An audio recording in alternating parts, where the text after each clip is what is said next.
City Chiefs in Los Angeles. Because of the sheer size of the event, organisers wanted to put on entertainment at half-time for the fans in the stadium.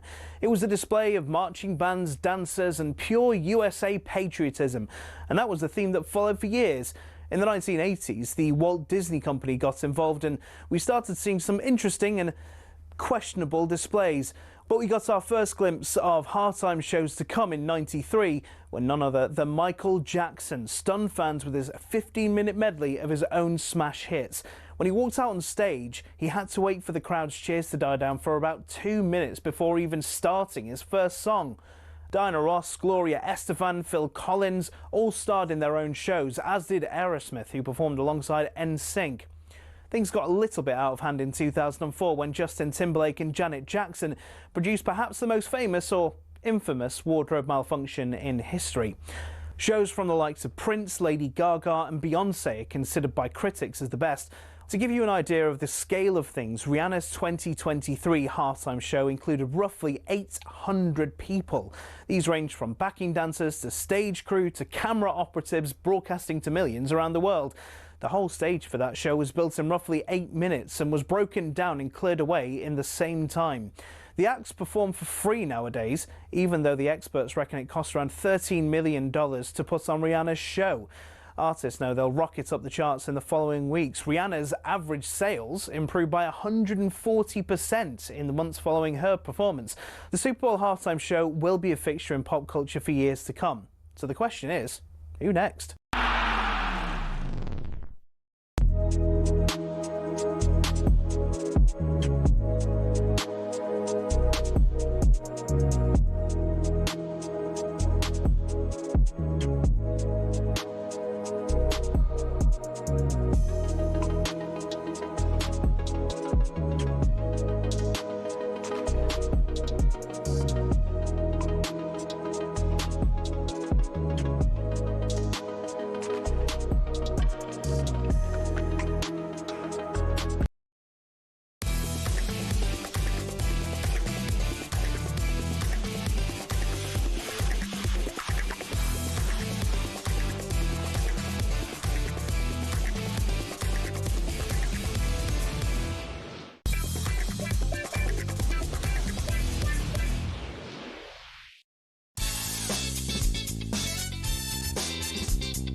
Very good morning to you.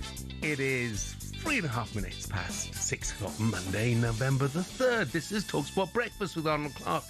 Get the UK's best used car deals guaranteed. I'm Jeff Stelling, and I'm delighted to say, joining us down the line from Glasgow, Ally McCoist. Morning, Coisty. Jeff, how are you this morning, pal? Yeah, I'm okay, mate. I'm okay. Tell you, a strange thing happened last night on the way into work, though. You know, sometimes people spot you. Yes. And want to say hello. Yes. But they don't always necessarily have a grasp of your name. So I'm walking from Waterloo towards the hotel last night, and there's a young couple, and the guy said, Jeff, it's Jeff. It's Jeff. And then he couldn't quite get the surname. And he turned to his girlfriend and said, it's Jeff Hurst. Look, I was flattered by being compared with one of the greatest England footballers of all time, but I was less than flattered by the fact that Jeff is, I think, 81, something like that. But it was just a great moment. Great moment. Brilliant, mate. So how was your weekend? Yeah, quiet, mate. Just a lot of football again. As a Rangers man, are you keeping your head down? No, not at all. I tell you, the first thing I would say, Jeff, it was the first game, the last game rather at Ibrox, the nothing Easter all was, oh man, it was terrible, just absolutely terrible. At least this was a much better game with goals, plenty of incident, which I'll have a moan about later on in the show. I don't have any doubt about that. No, it was a much better spectacle. I thought Celtic a better team in the first half. Rangers were really poor first half. and then the sending off kind of changed the game. Rangers were miles better after the sending off, which was a sending off. I don't think the lad meant it, but I thought it was a poor tackle and probably was right decision sending off. And then, remarkably, the referee did not send off the Celtic centre half for deliberately kicking the Rangers goalkeeper in the head. So it was one of the worst decisions I've seen in a long time. Then VAR don't send them off either. And then the game toed and froed, and Rangers get the penalty late on. There was a bit of debate about that, which I thought it was a penalty. There's a surprise. But it was a great game. I mean, really good game, really enjoyable. The result didn't go our way, so that was a disappointment. But I was just pleased it was a far better game, Jeff. Yeah, and Hearts go great result, bludgeoning their way along in the Premiership as well. 4-0, fantastic result for them. Do you think, by the way, are you increasingly thinking it might be quite a while before we see Mr. O'Neill back in the talkSPORT studios? Well, did you see his interview after the game? No, I didn't see it. No. Jeff, it's nothing short of magnificent. Right. He was more or less saying that he'll be back in the talkSPORT studios a lot quicker than you think, right? And then Emma said to him about the final, and he looked at her and said, I don't even know when the final is. And he didn't have a clue where the final is. But it's worth mentioning as well, Jeff, they'll be up against a St Mirren team who had a fantastic result on Saturday. Beating Motherwell, I think ended up finished up 4-1 in the other semi-final. So, although Celtic will start strong favourites, I certainly wouldn't have it down as a formality. But Martin was good. Martin was good after the game. He was pretty. I thought he was, as usual. He was pretty fair. He thought more or less the same what I said. I think he thought Celtic was certainly started the better side. But after that, there was chances at both ends. Rangers' big centre forward had a couple of great chances, Jeff. But a good game. A much far better spectacle. Martin's hedging his bets about the future because he is on White and Jordan this morning as well after 10. So. Is he really? Yeah, brilliant. Look forward to seeing him in the studio. That's brilliant. For sure. Great weekend of football then. Even West Ham won a match, and a home match to boot. This is how it all sounded on the talkSPORT network. It's must-win, all-action Premier League football. Burnley 0, Arsenal 2, and it's Declan Rice with the header. And 8 points from safety, and shouts from the away fans if you're getting sacked in the morning. Full time at Craven Cottage. It's Fulham 3, Wolves 0. Far too easy. Brighton 3, Leeds 0. Diego Gomez with his second of the afternoon. Crystal Palace 2, Brentford 0. The hosts doubled their advantage. Nottingham Forest 2, Manchester United 2. All square again. What a goal. Amad Diallo. Caicedo down the middle. He squares it to Pedro. It's 1-0 to Chelsea. And Pedro wheels away in celebration. Given away, Mo Salah. This time he'll count. This time Liverpool have the lead. It's his 250th goal for Liverpool. And it's 3 points that lifts them up to third in the table. Crisis. What crisis, you may say. And it's the fan favourite Thomas Souček who seals the points in stoppage time. It's West Ham 3, Newcastle 1. It's Erling Haaland again with his second goal of the game, his 13th Premier League goal of the season. Manchester City 3, Bournemouth 1. Big weekend for West Ham. Tony the Welk man on a mild Bognor beach said, what a great feeling it is when not one ex-footballer, pundit or journalist gave the Hammers a chance, lumped on, wedged up for the week. Happy days, says Tony. And Mike says, morning, Jeff and Ali, in bed shivering with the flu, but feeling a lot better with West Ham turning up at home for once. It was a great day for the Hammers. We'll come to that certainly was a bit later on. But of course, another Premier League manager gone at the weekend. Mm-hmm. Maybe one or two more, actually, are looking over their shoulders right now. But Vitor Pereira, 2 points from 10 games. Reports are that Gary O'Neill has emerged as a shock contender for the job. I've got no idea why he would consider going back there. But strange, isn't it? Yeah. I don't get that at all. Do you? No, I don't. I mean, I must admit, I genuinely thought just when the news came through, I thought, with the greatest respect to Gary, it was just one of these names, ex-boss that get thrown up. Yeah. But it looks and sounds as though there's genuine interest, and that definitely surprised me. Yeah, I mean, former Premier League boss Alan Pardew has suggested the Wolves players might want O'Neill back. Well, it's interesting that Gary O'Neill's getting a lot of, kind of traction tonight, because I didn't think they would take Gary back after sacking him. I mean, obviously it's the same board, so that seems a strange one. The reason I say that might be strange because if that noise is true, then it sounds like he's the one. Because why would his name be in the frame otherwise? I don't think Rob Edwards would go for Middlesbrough. I think that would be a mistake after his last job at Luton. He needs to re-establish himself, and he's got him going, hasn't he? Big time. Yeah, so that would be a mistake in my part for him to go there. Of other names, I don't know. I look at that group and I think that's a very, very difficult dressing room. You have so many nationalities in that dressing room to bring together. And obviously, whoever goes in there, unless it's Gary O'Neill, who has got history with that group, he will know some of them. And maybe it might well be that the players are kind of saying you should bring Gary back. Yeah, but Alan, half the players that were there when Gary was there are not there anymore. So I don't really buy that. Would Brendan Rodgers be interested, Coisty? Yes. I don't think it would be his favoured or ideal job. But would he be interested? Probably. Yeah. I think it's a heck of a job. I really do. Oh, dear me. I mean, even at the weekend, I watched the highlights at the weekend. Jeff, I don't know if you're watching. They just looked... They looked like, I don't know, a team for lack of spirit and no real quality. I think they have got a long road ahead of them. And that is a very, very... It's a difficult job. I've spoken about it before. You know, you've lost...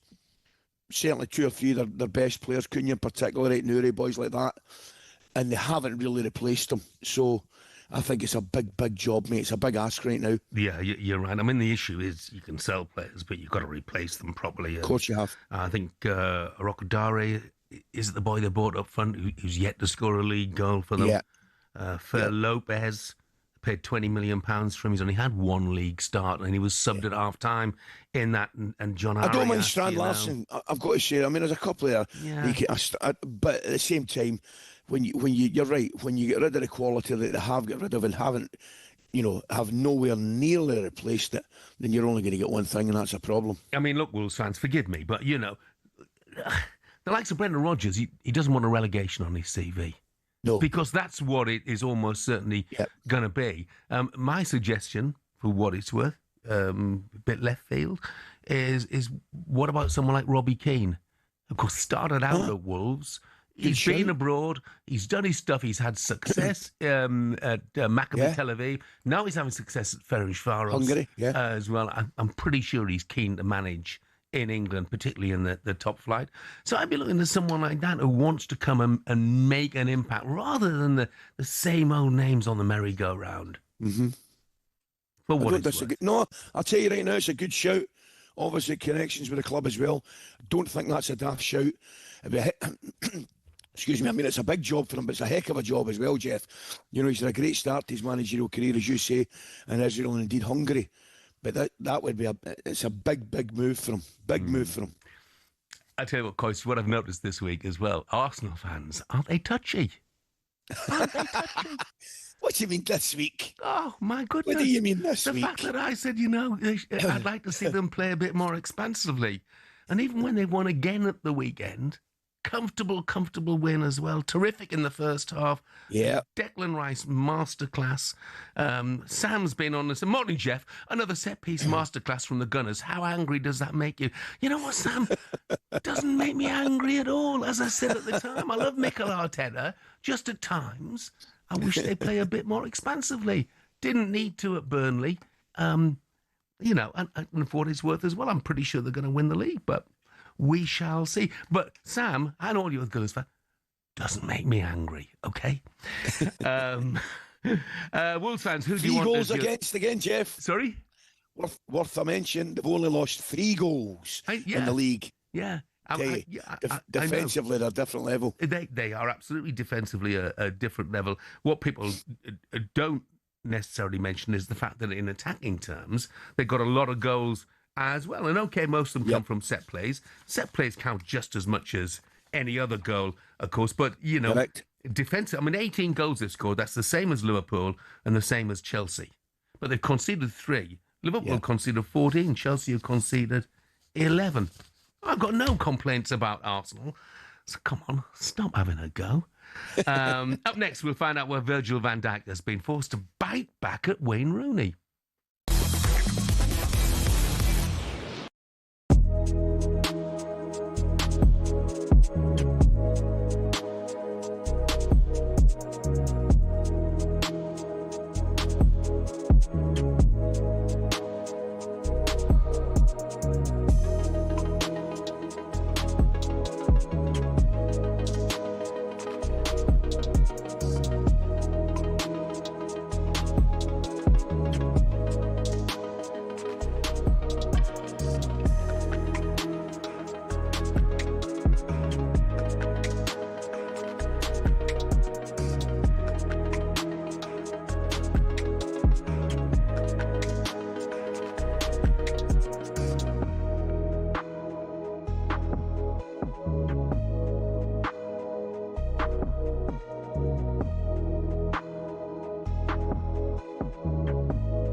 You know you make me wanna shout. Look, my hands jumping.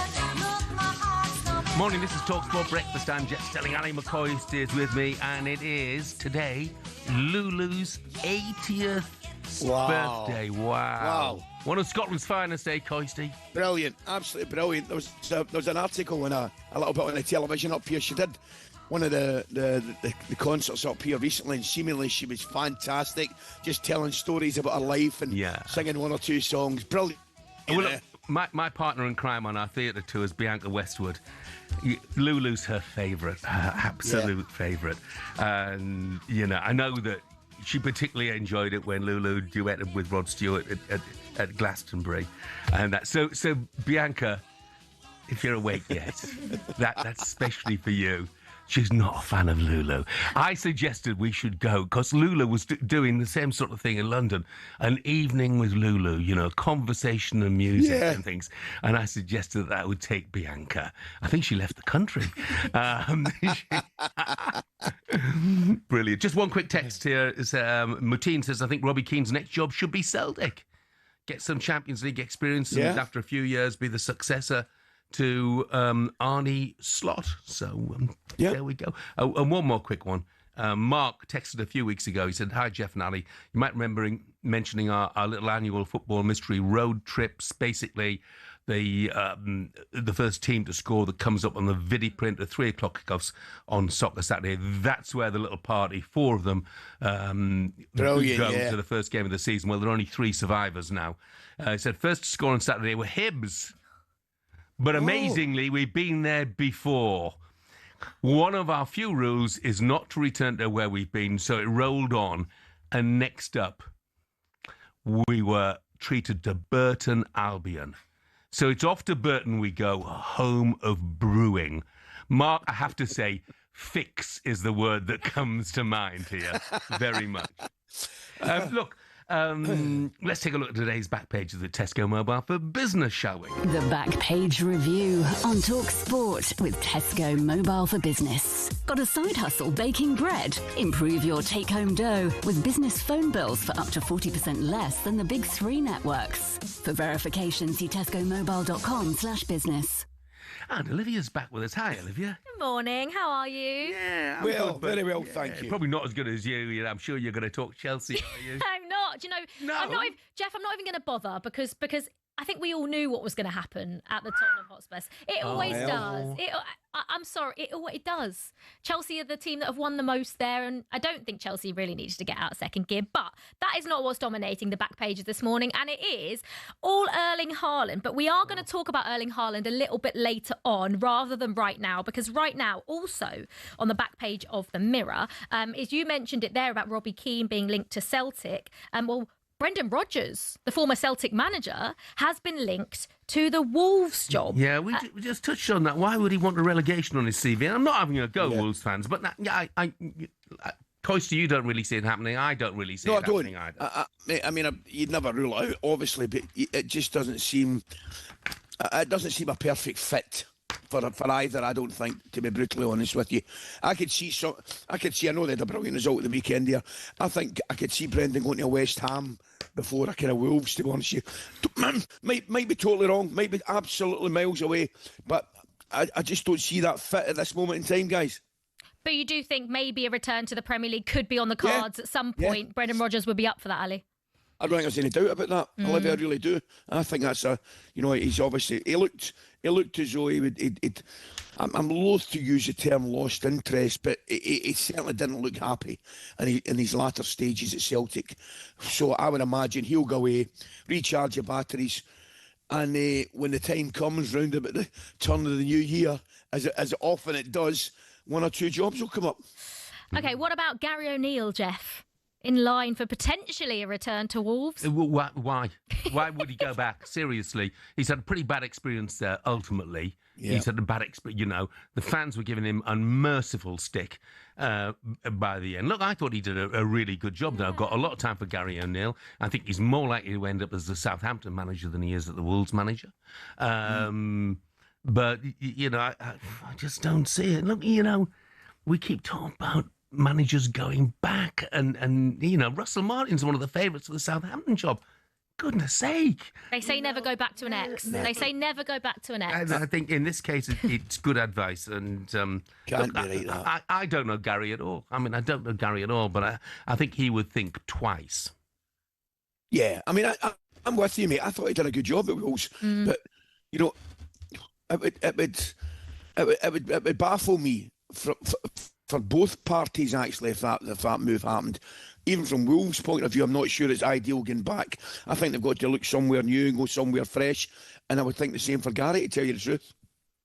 Yeah, it'd be interesting to see, I think, who does go to Wolves after Vitor Pereira got sacked. Now, on the back page of The Sun, your Eds aren't right. Eddie Howe accused his Newcastle team of being mentally weak after another away day disaster. I mean, I watched the game and I thought West Ham were by far and away the better team, comfortably. Yeah. What do you make of that from Eddie Howe there, Ali? Because mentally weak, that's quite a big statement to make, isn't it? And quite worrying if Eddie Howe thinks that. It is, and obviously I watched. I only saw the highlights. I was watching the Rangers game, so I saw the highlights, and it wasn't a good performance. It really was far from it. The only thing you would say is I think they hit the post right. West Ham hit the post immediately and then lost the goal. You think to yourself, "Oh, here we go. It's going to be another tale of woe for West Ham," but it wasn't. Far from it. You obviously have to think long and hard before you make a criticism of your team and your dressing room like that. But as I said, it'd be interesting to hear Newcastle fans' opinions. But from what I saw, it looked as though to me it's a fair comment, actually, to tell you the truth. Well, here's one Newcastle fan's opinion straight away then, Coisty. Rich, who's a Newcastle fan, says, Newcastle, we were so poor yesterday, not for the first time this season. Eddie Howe needs to stop being loyal to people like Gordon, Byrne, Pope and Joe Linton have been poor and all make mistakes. If Eddie doesn't start being ruthless, he'll be the next manager sacked, as the owners and the club should be around the European places. He set expectations and he's not keeping up with them.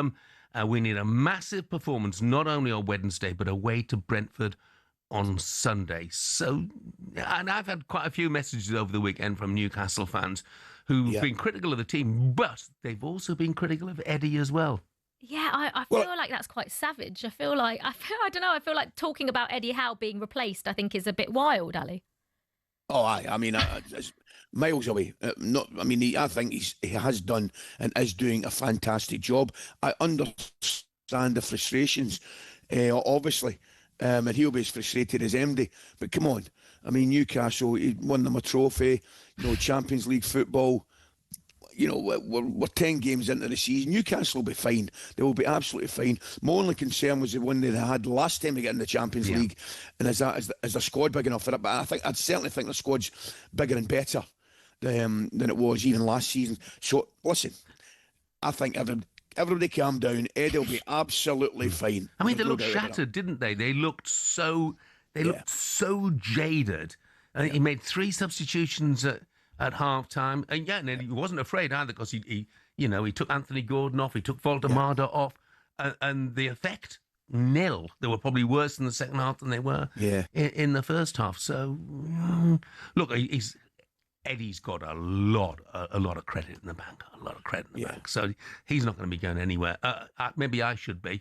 I mentioned Lulu, Coisty. I've done her a disservice. 77. Jimmy from Glasgow just said Lulu's nowhere near 80.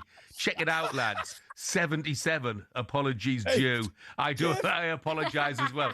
The only good thing about it is, Jimmy, is that I think I can guarantee you she's not listening. Jeff, I swear to God, I've got it on my phone here. Yeah. And I've written it down on my page. It says I need to dig him up immediately about Lulu's age. That's going to make her want to shout. No, stop it. Brilliant. Stop it. Brilliant. Yeah, on that note, you can go. Thanks, Olivia. That was a look at today's back pages with Tesco Mobile for Business. Up next, we'll be talking to Arsenal fan and podcaster Harry Symeou about whether he thinks the title is already in the bag. The Back Page Review on talkSPORT with Tesco Mobile for Business. Got a side hustle baking bread? Improve your take-home dough with business phone bills for up to 40% less than the big 3 networks. For verification, see tescomobile.com/business.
Shin pads are a footballer's best friend. Even if players like Jack Grealish do wear such small ones you can barely even see them.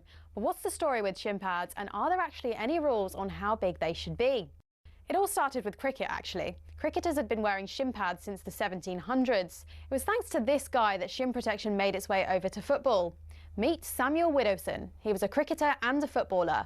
He played for Nottingham Forest back in the late 1800s, and he wanted a way to protect his legs from nasty tackles. Naturally, his mind drifted to his other favourite sport, where players had been wearing these pads for a century.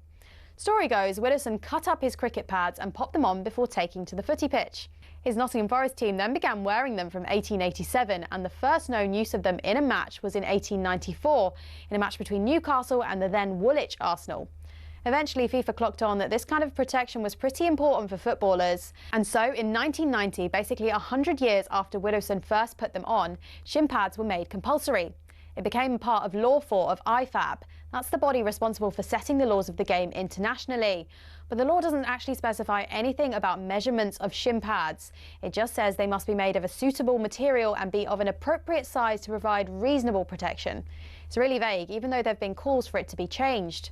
But for now, that's why Grealish and co can still get away with these ones, which are no bigger than a credit card and which seem to offer little to no protection whatsoever.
Good morning, this is talkSPORT Breakfast with me, Jeff Stelling Ally McCoist, and our good friends at Arnold Clark. It's £750 off any used electric car or home charger. Interesting line on the news there, wasn't it? That Russell Martin would be welcomed back at Southampton fans, if you're listening, 03717 223344, will still sacked at the weekend. Would you welcome Russell Martin back as the Saints manager?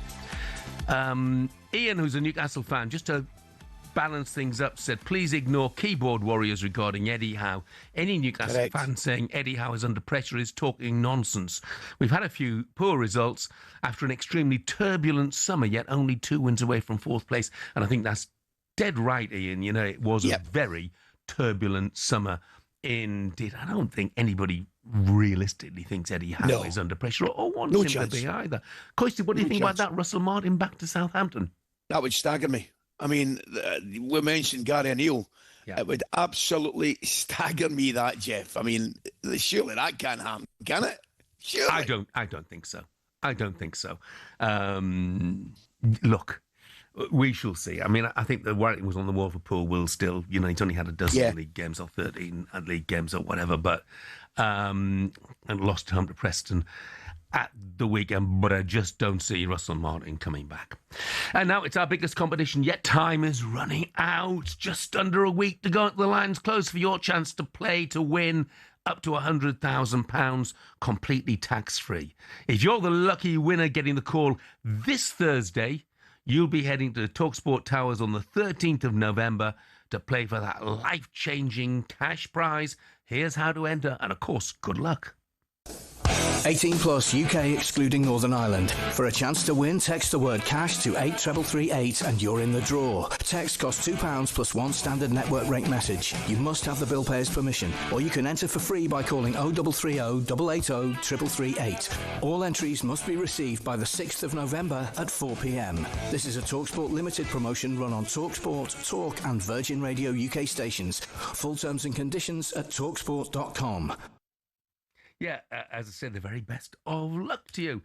Now, another Monday, another Arsenal win, another clean sheet. The Gunners sitting 6 points clear at the top of the table, but manager Mikel Arteta's not popping the champagne just yet. Well, game by game, you know how tough it is. Every single game, you have to really earn it. It's just the beginning. It's a really good moment at the moment, and we have to maintain it, which is always very difficult. Well, they're not making it look difficult at the moment, Coisty. No. I mean, I think they've hardly put a foot wrong. I was going to wind you up, say, very easy on the eye. But in all seriousness, defensively really sound. And they've got match winners in their team. And they've been, even the game they lost at Liverpool, you could argue they're a little bit unlucky to lose that. And it was absolutely wonderful goal that beat them that day. They have looked really solid, comfortable. And yeah, I mean, it's still a little bit early to be getting carried away, but they've got to have real belief. The supporters have got to have real belief this year, Jeff. That's a certainty. Well, let's find out from one of them, shall we? Broadcaster and Arsenal fan, Harry Symeou. Morning, Harry. Morning, guys. How you doing? Yeah, we're good. So, look, Harry, put your hand on your heart, you know. Do you already think the title's in the bag? No, I don't. But I do feel like what was hope at the start of the season has probably turned into expectation now. But I'm not taking anything for granted. You know, Manchester City are only 6 points behind, Liverpool 7 points behind, and we've seen those kind of leads eaten into in previous Premier League seasons. So this idea that sort of 10, 11 games in, you can sit there and say the title's done is crazy to me. But as I say, there is an expectation around Arsenal right now. And I think the scariest thing for everybody else is that Arsenal aren't even at their best yet. And I legitimately believe that. You think about the defensive side of the game, and I'd argue, yes, you know, they're at the top of their powers, but you look in the attacking end of the pitch and they've still got so many key attacking players missing. There's no Odegaard, there's no Havertz, there's no Madueke, there's no Martinelli at the moment. Gabriel Jesus will return at some point. So I think for Arsenal, you know, there's this expectation now, but there's also a belief within the fan base that, yes, we're doing amazingly well, but there's still so much more to come. There's still so much more Arsenal can do in an attacking sense. And if that clicks as well, then you fear for the rest of the league, don't you? Harry, I don't necessarily disagree with you. I've got to say, I have been really impressed with Arsenal. And I think particularly in forward areas, there probably is more to come. But so far this season, tell me, what do you think the difference has been? It's really difficult to put your finger on it because obviously the central defensive pairing is the same. The goalkeeper's the same. I think the levels hit by Calafiori and Timber in the two fullback positions have been incredible, and not just in a defensive capacity, especially Ricardo Calafiori. You know, the way he gets forward, the way he joins in with the front line sometimes, goes in field, goes on the outside, very, very difficult to pick up. And, you know, Timber's level has increased as well. And I didn't think that was possible at the end of last season, to be honest, because he was as solid as a rock. But he's added something more to his game now. And where we were once debating whether it should be Timber or White at right back, I don't think there's any debate at this moment in time. Yeah. Timber's been outstanding at both ends of the pitch. And so I think the fullbacks have really made a difference. I think Martin Zubimendi's given Arsenal something different in midfield in terms of the way he progresses the ball nice and early. And I think, you know, people have been on his back at points, but I think Victor Gyökeres has just added another dynamic to Arsenal's attack. The runs in behind, the stretching of people. You know, he's got 6 goals now as well, most of which have been sort of tap-ins from close range, goals that maybe Arsenal don't score prior to his arrival. Look, it's his movement is absolutely fantastic, and I think you did right, Harry. It gives you a completely different dimension. Been so much talk this weekend, hasn't there, about Moises Caicedo, and rightly so, because he was brilliant at Tottenham at the weekend. But I have to mention, Harry, Declan Rice, whose all-round performance was just sensational. I mean, Mikel Arteta said afterwards, he said he won I don't know how many balls and tackles, which he did, but he was also brilliant going forward and got a fantastic goal. What a player. Yeah, I mean, I rate Moises Caicedo, but there's not a player in the world right now that I would swap Declan Rice for in that position, just because he's so all-encompassing. You know, a few weeks ago when on international duty, Declan Rice mentioned that Mikel Arteta had tweaked his position. And a couple of weeks after that, Arteta came out in a press conference and said, I disagree with that. I haven't changed his position. What I've done is demanded more from him in terms of his all-round game. And when you look at the game against Burnley, and I know there'll be people that say it's only Burnley, but in terms of the way he sort of dominates defensively, the way he can eat up ground around him, that also really platforms Zubimendi to go and play his game without maybe some of his weaknesses being exposed. But Rice's ability to get into the box these days, to score goals, to deliver top quality set pieces, it's shown him in a much better light. And I think he is now a player that you can trust in every single phase of the game. What do you think, Harry? Just a quick one about Chiesa, because I watched him at the start, and I'm looking at Arsenal, and I've got to be honest, I wasn't that keen on him playing in a wider position. I just think he's out of things, and he's got to be more central and be more involved. How have you found him since he's come to the club? Obviously, a great goal last week as well. Yeah, I think he's been good without being outstanding. I think there's still more to come from him. I agree with you that wide positions probably don't work as well for him in a team like Crystal Palace, but maybe at Arsenal that might be the way to just get him a bit more time on the ball, because when we face a low block, they tend to shut down those central areas, and I think he's found it hard at times to get on the ball as much as we'd like him to.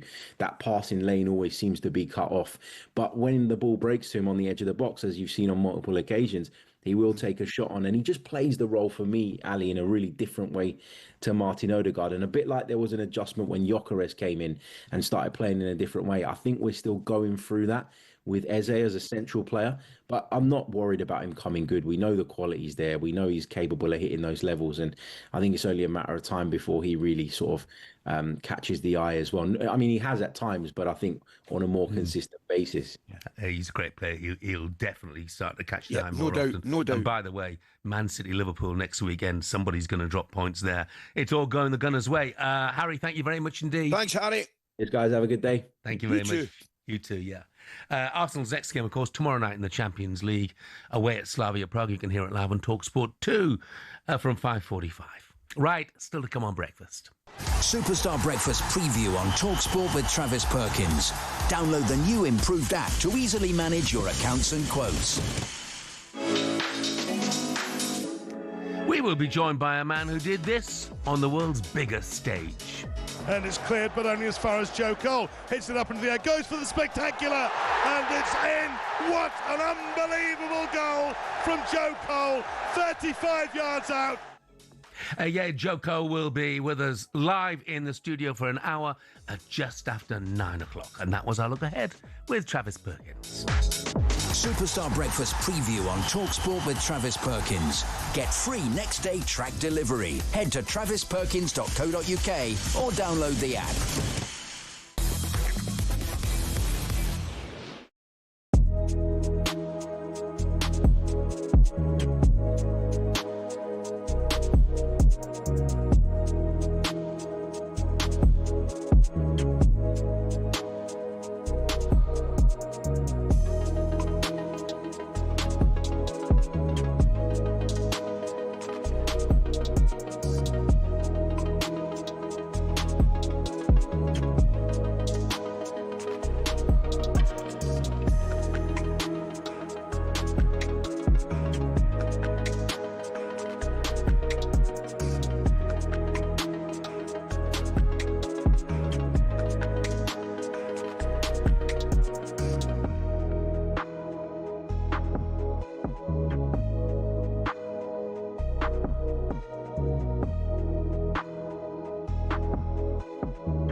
Good morning, this is talkSPORT Breakfast. I'm Jeff Stelling Ally McCoist is with me this morning, Monday, November the 3rd, very nearly 6:50.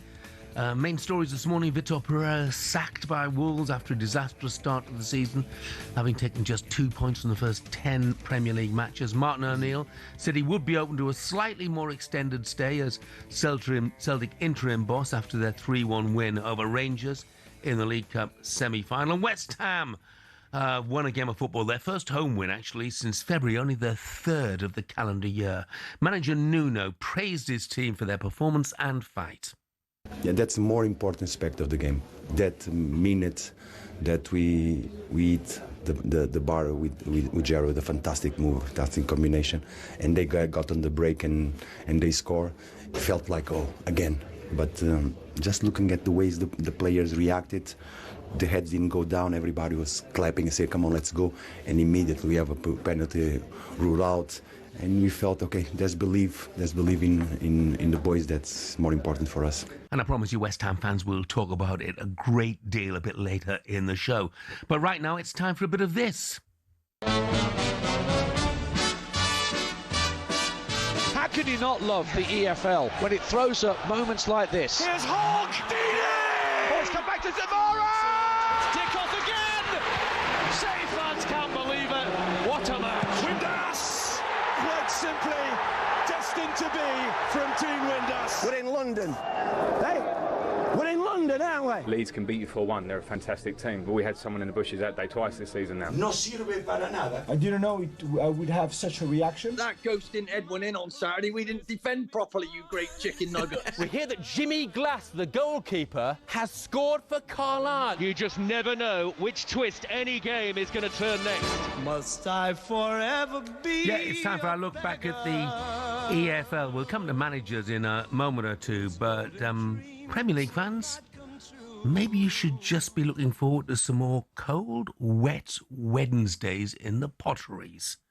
Stoke not been in the top flight since 2018, but a 5-1 win over Bristol City at the weekend leaves them 4 points behind Coventry, 1 point behind Middlesbrough. They both lost. 21-year-old Man City loanee Devin Mubama grabbed a hat-trick. Mark Robins' team goes up against his old club Coventry next Saturday. Coisty, we said, ever since I've been doing this show and long before, everybody says what a job Mark Robins has done, and it seems to be at every club he goes to. Yeah, I mean, that was a terrific result of the weekend. Oh, my word. I mean, it was an eye-opener, that result, because Bristol City have been doing okay. Unbeaten away from home until Saturday. That's. I mean, as I said, it was an eye-opener, that result. But you're spot on.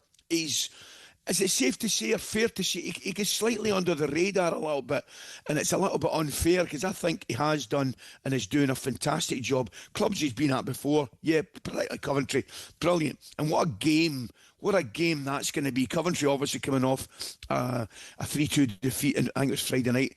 But Keith Vermeer got a hat-trick for Wrexham with 3-2. So that's setting up to be a fantastic game next week. Yeah. And we've mentioned, obviously, Will still sacked by Southampton. Here's an amazing statistic, by the way.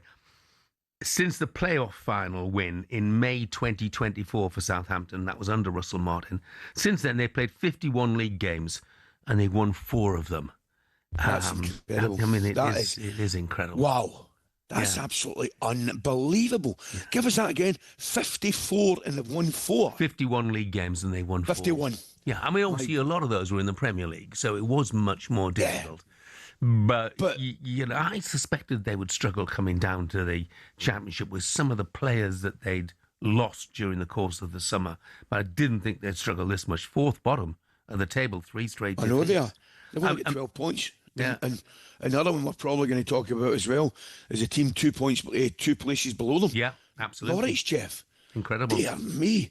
I couldn't believe that. Was it Hull they get beat 2-0 again? I know Southampton were 2-0. It's worth mentioning, Preston, Hull, good results for them up to 6th and 7th. Yeah. But I mean, if somebody had said Norwich and Southampton would be where they are right now at this stage of the season, you'd have laughed at them, I think. You fear for Liam Manning. I mean, 7 consecutive home defeats. They've lost every home game this season in all competitions. And no sign of them turning it around against Hull at the weekend. It was a great weekend, by the way, for Carlton Morris, who made his debut, more than a decade ago, and he scored his first career hat-trick at the weekend, Coisty, in the 3-1 win at Sheffield United, which leaves Chris Wilder's team deep in relegation trouble. But brilliant that, after so long knocking at the door, he's got a hat-trick. And he's like 100% of Carlton Morris, isn't he? That's what I always think of him. It's brilliant. I did notice that you mentioned, I think there was one of a couple of decisions that Chris wasn't happy about, and he wasn't wanting to talk in case he got himself into trouble. But take nothing away from a brilliant hat-trick. I tell you what, Jeff, I don't know if we get time to go on about it. Hopefully we have. What a game I was at on Friday night. Yeah, well, I'm going to come on the FA Cup now, so we'll start there. And look, they lost, but Robbie Savage's team, what an effort they put in at Luton. Jeff, honestly, mate, it was magic. It was a great, proper cup tie, mate. I was there, and I'll tell you right now, 2-0 down. They come out, they go 3-0 down, and I'm telling you, mate, there's no way back for them. There's no. I don't care what MD says. There's no way back for them. And he made a couple of substitutions, and it just completely transformed his team. It really did. I mean, he brought on Tom Knowles, who's probably he is his top scorer, and Kyle McAllister, who I gave man of the match to. I thought he was different class when he came on second half, and I did feel. I mean, his substitutes all scored to get them back in the game, 3 each.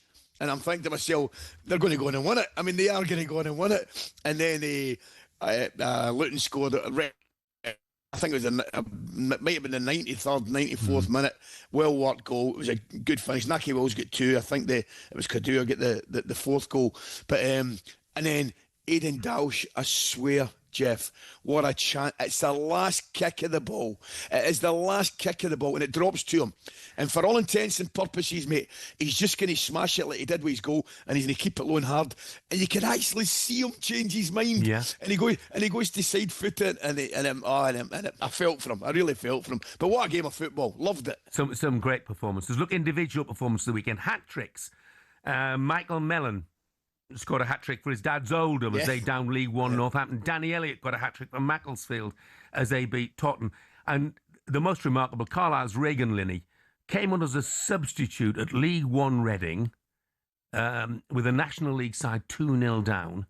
He scored in the 93rd, 94th and 98th minutes for Carlisle to win 3-2. Just amazing. Just amazing. Giant killings. I didn't see that. I missed it. Yeah, they brought him on in the 70th. Brought him on the 70th minute, 93rd, 94th minutes. That took the game to extra time. Then he scored in the 98th minute as well. Not too shabby.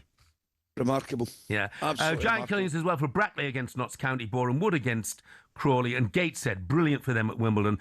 But the other FA Cup story, Coisey, got to mention it. St Albans mascot, Sammy the Saint. Have you seen the pictures? These are it's brilliant. Showing he was anything but a saint at Burton Albion, where he was escorted from the ground. Sammy looked a bit worse for wear after presumably having one drink too many. And we're not talking holy water here. The pictures of him falling over the boards at the side of the pitch and trying to stand up are absolutely priceless. Jeffy. If you're watching us at the moment, I mean, they are just, down you go, son. Let that be a warning to those boys that they're going to Burton next season for the first game. That's what can happen. Oh, dear me. Yeah. I saw it last night, Jeff. I had to watch it twice. I was in tears laughing. It was absolutely brilliant. And without Sammy's saintly support, St Albans got stuffed 6-0, didn't they? There we go. It was quite a weekend. Craig has just texted and he said, I don't know if you'll mention Plymouth Argyle, but we are pathetic. The squad is pathetic. The management is pathetic. The board is pathetic. That's Craig, who puts afterwards a fed-up Argyle fan. Craig, you didn't need to tell me you're a fed-up Argyle fan. I got the gist of that from reading the message. Lost at Wickham in the FA Cup at the weekend. I think they're down second from bottom of League One at the moment as well. Up next, are there similarities between the start of Thomas Frank's tenure at Spurs and Nuno's 4 years ago?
The Premier League's profit and sustainability rules are sold to us as financial fair play, a way to keep clubs from going bust. But there are those who feel it's starting to look a lot like a system that protects the big boys and keeps the rest in their lane. Here's how it works and why people feel that way. So clubs can only lose 105 million quid over 3 years, which sounds fair, but here's the kicker. Your limit includes how much you earn. So if you're one of the traditional top 6, you've got massive global revenue streams and you can spend way more while still technically following the rules. Meanwhile, ambitious clubs who've got money like Newcastle, Villa or Forest, well, they're bringing a knife to a gunfight. Newcastle might be backed by Saudi billions, but they just can't splurge the cash. Their commercial income isn't there yet. Want to buy world-class talent? Well, PSR says to them, your owner might have the money, but you're not making enough in shirt sales in Asia for that. The Magpies won their first domestic trophy since 1955, qualified for the Champions League, which you'd think would be a great springboard for them to go on and start building a team to challenge at the top. But because of PSR restraints, they couldn't break their wage structure for a new Alexander Isak contract, and look what's happened there. Nottingham Forest tried to invest to survive. They did that, but they got punished anyway. Meanwhile, clubs like Spurs, until last season, hadn't won a trophy in over 18 years, but because they rake in cash from the new stadium, they get a much bigger PSR allowance than a newly promoted club who are just trying to stay up.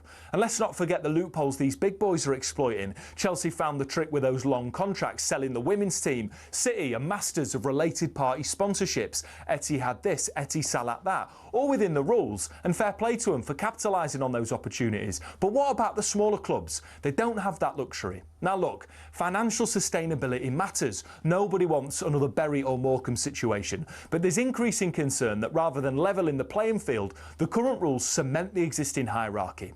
So what's the solution? Well, either loosen the reins so ambitious clubs can spend within their means, or cap spending based on something other than revenue. Otherwise, we're just watching the same 6 teams swapping silverware most seasons while the rest play musical chairs for 7th. And that, folks, ain't what the Premier League was built on.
Good morning, this is talkSPORT Breakfast with me, Jeff Stelling Ally McCoist and Arnold Clark.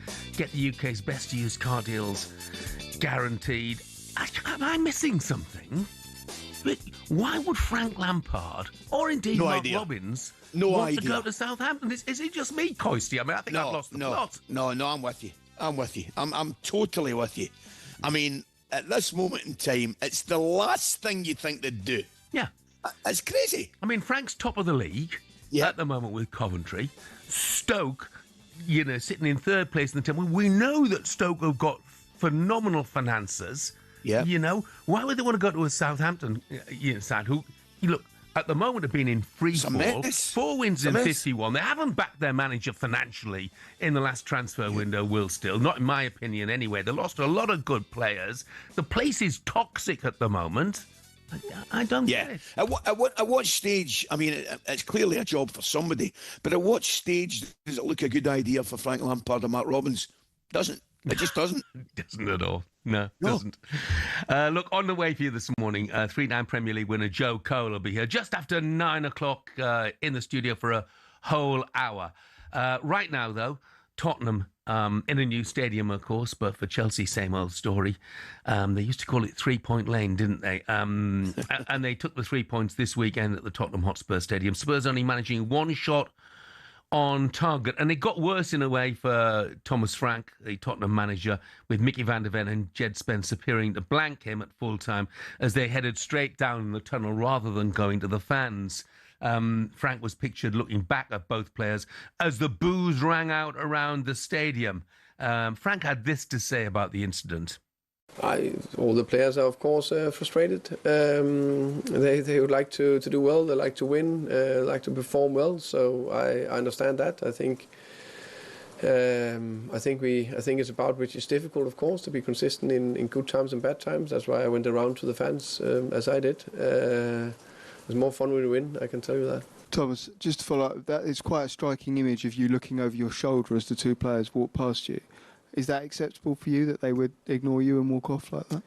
I think, understand why you ask the question. But I think that's one of the small issues. We have Mickey van der Ven and Jed Spence that doing everything they can. And I think they perform very well so far this season. Everyone is frustrated. We do things in a different way. So I don't think it's a big problem. Coisty, should it be compulsory for players to go to the fans? After all, they've been booed off. You know, it's akin to a public flogging, isn't it? Listen, no, it shouldn't be compulsory. You know, but at the same time, there has to be a big level, a great level of appreciation for the support, particularly away and at home also. But look, Jeff, I don't think it's a big deal. I think we're probably trying to make a mountain out of a molehill here. I genuinely do. In an ideal world, yes, you go and thank the fans. But by the way, I need to tell you, if they're booing and giving you absolute dog's abuse, which it sounds as though they were, you probably would just want to say, right, we were hopeless here. I need to go up the tunnel and get away from it, and just, put the game to bed and concentrate on the next game. So I've not got it done as a massive deal. I genuinely don't. Yeah. Let's have a quick word with Alex, who's a Spurs fan. Morning, Alex. Morning, Alex. Morning, guys. How you doing? All right? Yes, thanks, Doing mate. well, yeah, mate. What did you make of it all? Well, I heard you mention the word toxic earlier on, and I think that's the new nickname for our club, Toxic Hotspur. It's not great, is it? Because it's a recurring event, this negative football at home, and the fans are getting really sick and tired of it, it seems. What did you make of the Van der Ven and Spence walking off without going to the fans at the end? Did it bother you? I think it's just the consequence of a recurring event, and what goes on the pitch affects the stands. What goes on in the stands affects the pitch. I think Levy, knowing him, he would have been micromanaging this like he's done with everything else, and he'd be asking the questions like, what is the plan? What are you going to do to change this? Because it can't carry on like this. And it'd be interesting to know like how Tottenham are now going to be managed. What's the leadership model at the club now for the future? Because we are without Levy now, even though the fans wanted him out. And it's almost like we're giving the fans some empowerment, right? So they're like even more entitled to be toxic on the stands when things aren't going their way. But these are the same fans, that would have been booing when the floodgates were open, when Ange was the manager. So some are never going to be happy. They don't like that when they get up in the morning. So this man needs time. Give Frank time, right? He had time at Brentford to find that trio of attackers up there, which really did cause havoc. And he could do the same again now, but these are like panic buys, he's working with. So I don't know what you guys think about the signings, because that's like what he's been given, right, the tools in the summer. Are the signings good enough? Alex, we'll come to that, but thank you very much indeed for now. Thanks for the call, mate. Yeah, just want to move on. During the course of the show, we'll come back to Tottenham time and again, I would imagine. But let's get more on that Spurs performance from the former Tottenham striker, Clive Allen. Morning, Clive. Good morning, Clive. Morning, Jeff. Morning, Ali. Clive, the home form's a real problem, isn't it, at the moment? I mean, 4 points at home, that's the same as Forest. Burnley have got 7 home points, Leeds have got 8. It's a concern. Absolutely, Jeff, yeah.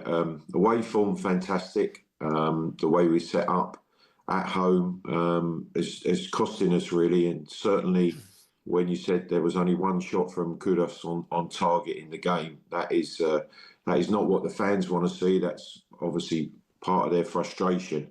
You can understand that. But it was the way that they played, too slow, didn't pass the ball well enough, and obviously Chelsea got the result that they came for.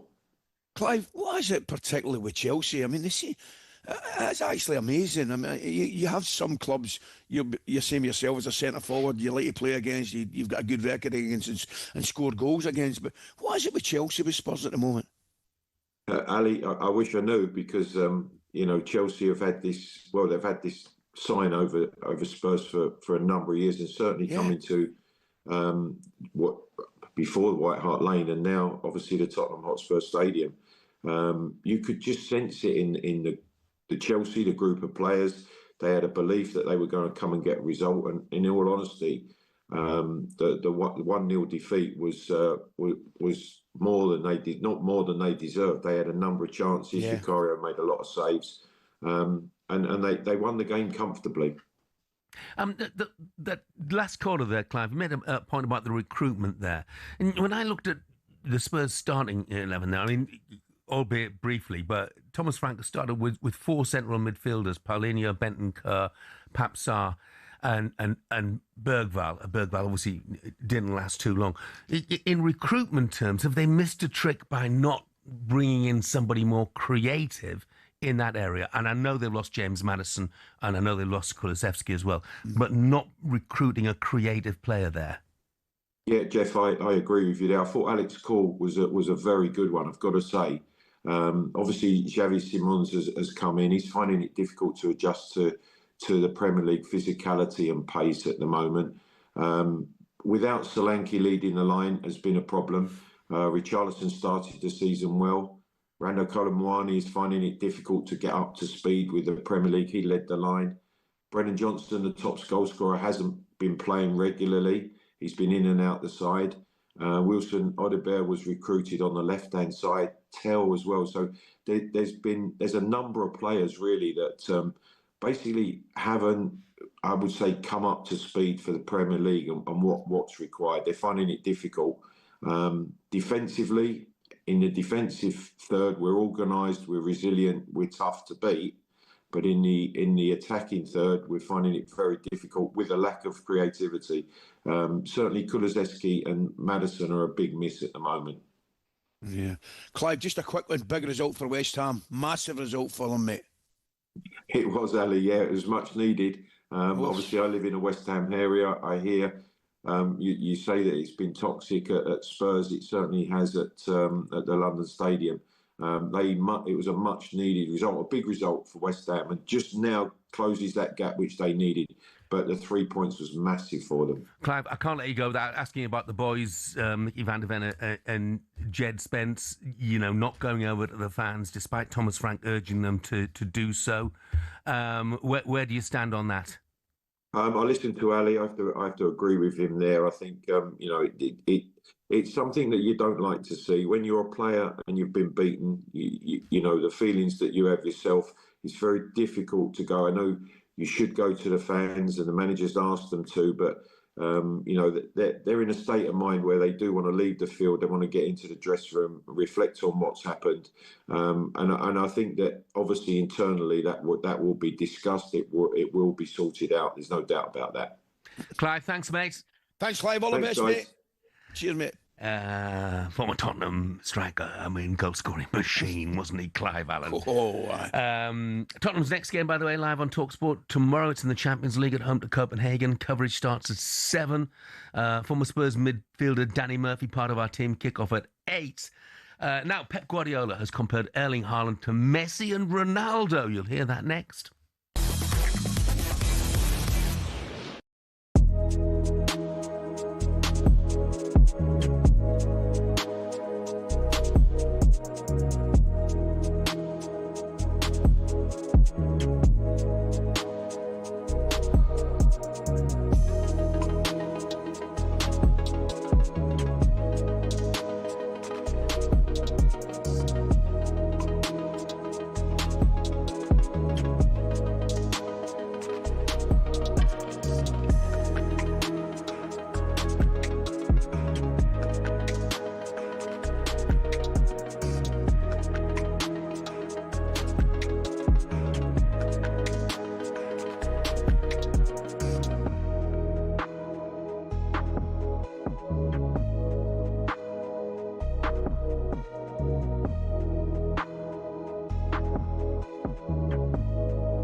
Good morning to you. This is talkSPORT Breakfast. I'm Jeff Stelling. Ally McCoist is with me 20 minutes past 7. I've got a smile on my face because I just read a text. It's an anonymous one as well. I don't know if you've seen this one, Coisty. It's the top one, though. Spurs' problems start with that useless goalkeeper. That useless goalkeeper, Vicario, who kept the score respectable against Chelsea when it could easily have been 4, 5 or 6. But for the goalkeeper, it was excellent on the day. Excuse me. Anyway. I thought you had a good game. I'm with you, mate. I thought you had a good game. He was pretty much the only one, wasn't he? You know, pretty much the. I mean, one thing we should do, and we will talk about it later. Chelsea absolutely exceptional on the day. The only concern for them was, you can't perform like that and have as many chances as you did and only score one goal, because otherwise you'll get punished at times if that's happened. It's amazing, Jeff. I mean, Chelsea. I was there the week before when Sunderland beat them, and Sunderland were excellent. But there's just a lack of consistency about Chelsea in every department. I mean, on their day, and you've said it before, we've both said it before, they'll beat anybody. On their day, they can beat anybody. But it's just finding that level of consistency that you need to win titles, and I just don't think they've got it. No, got a great run at the moment, Got Wolves, Burnley and Leeds in 3 of the next 4, and at home to Arsenal. If they were to win all 4 of those, that would make things very interesting. Yeah. Indeed. And it's great to see Reece James back as well and playing consistently. Because over the last 3 seasons, every season has been absolutely ruined by injury. Yeah. They can keep him fit. Big player for them. Big player for them. And now on Saturday night, this man notched up his 250th Premier League goal for Liverpool. There we go, mistake again, given away, Mo Salah! This time he'll count. This time Liverpool have the lead. And it is Mo Salah with back-to-back Premier League goals. Big assist from Emi Martinez, wasn't it? Yeah, he'll never get an easier one, will he? When a team's going to stop doing this? When a team's going to stop overplaying at the back as they try and play the ball out? Because you just see error after error after error. And Villa were right in that game. They'd hit the woodwork twice already, and then they go and throw it away. Anyway, Olivia's back with us. Hi, Olivia. Hello. Yeah. Can we not carry on the conversation you were having before I came on, or do we have to move on? What about Chelsea? Chelsea. Coisty saying how inconsistent Chelsea are. Is that the conversation you want to have? Chelsea will probably lose to Burnley to Wolves next week. It's written all over it. No, we are here to talk about the brilliant Mo Salah. Like you said, Jeff, reached 250 goals for Liverpool, only the 3rd player to do that. But it was his 276th goal involvement for the club, and he has equalled Wayne Rooney's record for a single club. He scored 183 goals and got 93 assists for Manchester United. But in terms of goal involvements, he's on 279, Mo Salah. So he's level with Frank Lampard in the all-time Premier League era list. They're 3rd. Are we underappreciating someone like Mo Salah, Ali, or is he getting the flowers he deserves? I think he's getting the flowers he deserves. In fact, particularly now, because I don't know what you think yourself, guys, but I think his form's been one of the problems for Liverpool this season. without doubt, he has been one of the best players the country's seen in the league for decades. I just think he's different class. But I genuinely think, and perhaps understandably, there has been a drop in his form and a little bit of drop in his standards. And I don't think it's any coincidence that Liverpool have kind of suffered at the same time. But no. I think everybody is so appreciative, Olivia, of what he brings to the party with his general play and his goals. And it's a magnificent achievement. It really is. I mean, look, every season in, season out, 20-plus goals, been absolutely brilliant. He hasn't been brilliant this season, it's a simple fact. But he was better against Villa, so maybe he's on his way back. But he's never underappreciated. Everybody knows how good he is. Yeah, I wonder if he'll be appreciated, maybe even more, though, once he does retire from the game or maybe leaves the Premier League. But he has been doing it for a number of years. The numbers, the levels, the consistency are out of this world. And now someone we can, I suppose, say that about as well is Erling Haaland. Obviously not the same sort of longevity as Mo Salah, but if he stays at Manchester City, I'm sure we will be talking about him in the same breath. But for now, his manager Pep Guardiola has compared him to two very big names. It's a little like when you play with Messi or Cristiano, you know, the influence is so big, you know, the vision they have. But did you see the numbers of that guy? Oh my God, yeah, of course it's that level. So the numbers from Cristiano and Messi, the difference with Cristiano and Messi have been for 15 years. You see Messi still in MLS, scoring 2-3 goals every day, and Cristiano in Saudi the same. So, but this is that level. So there's a guy like the first goal, the way he shoot the ball, you're right? He shoot the ball, go down the grass. It's like, I'm going to score. This starvation, right? So without him, it would be tough, to be honest. I mean, yeah, without him, it would be tough for Manchester City. The thing is, you cannot imagine City without Haaland. No. I mean, you just can't. His contribution is humongous. You know what I love about him, Coisty? And you saw it particularly, actually, in the two goals that he scored at the weekend. You know, when he got effectively a one-on-one. The look of determination on his face. Yeah. You know, I am getting to that ball first. I am not going to be beaten to that ball. Yep. And I've never seen anything like it, you know. He is the most driven player. And of course, his finishing's phenomenal as well. I could not envisage City without him. And that's their problem, you know. I see City as challengers. But if he gets injured, they're in trouble.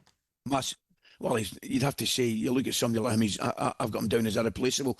I can't remember, you know, you talk about goal scorers and great finishers.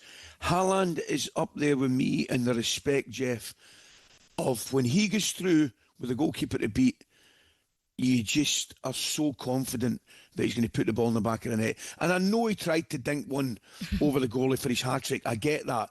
But I just can't remember watching somebody as confident as he is when he gets through in his own talent and his own skill at finishing. And I actually think, and it'd be interesting here as City fans, I actually think he's been better this year in his overall game. I agree. It's amazing. It's amazing. I think his overall game has been better, and it's certainly not been to the detriment of his goals, because he's just effectively a goal-scoring machine. Machine he is. Yeah, and I mean, Pep Guardiola summed it up there. It's hard to argue that with his numbers and the output and the consistency of that, you know, obviously Messi and Ronaldo did it over a way longer period. Their longevity was out of this world, nothing like we've ever seen before. However, what Pep Guardiola is saying is effectively right now, his numbers is as effective as those two. Of course he is, and he's 100% right. I mean, the one thing, let's not get carried away, he's not judging or comparing them as players, far from it. But what he is, he's comparing their influence. That was the word he used, and he's spot on. He's 100% right. I mean, his goal-scoring return, Haaland, is at international level. Have you seen it? His goal-scoring return at international level is obscene. I think he's got something like 46, and it's absolutely incredible. So, you know, if he stays, you know, free from injury and fit, which you would think he would. He's a big enough lad, looks after himself, really strong.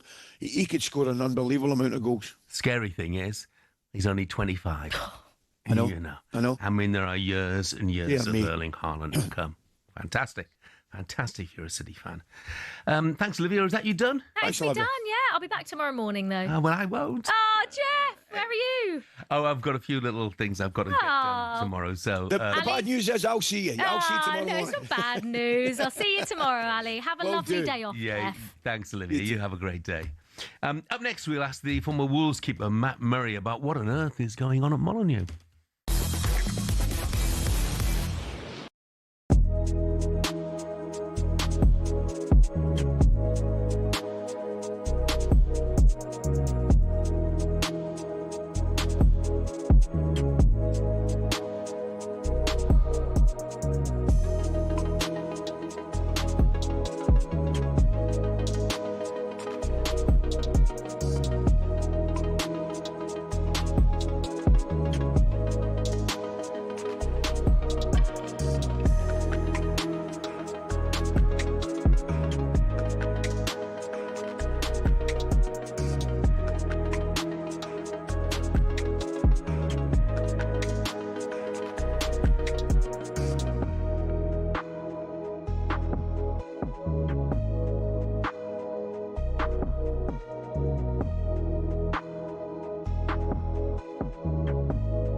Over the last few years, Formula One has gone from elitist and insular to a global entertainment brand.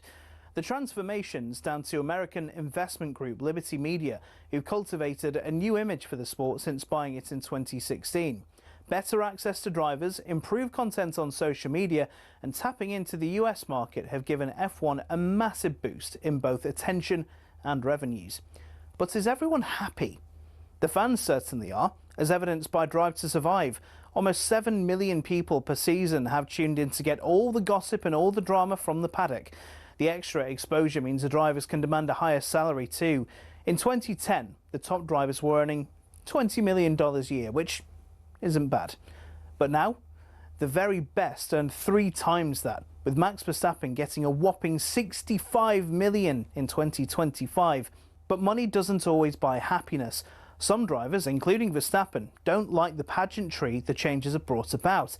In Las Vegas in 2023, Verstappen said the drivers were made to look like clowns, and the event was 99% performance and 1% race.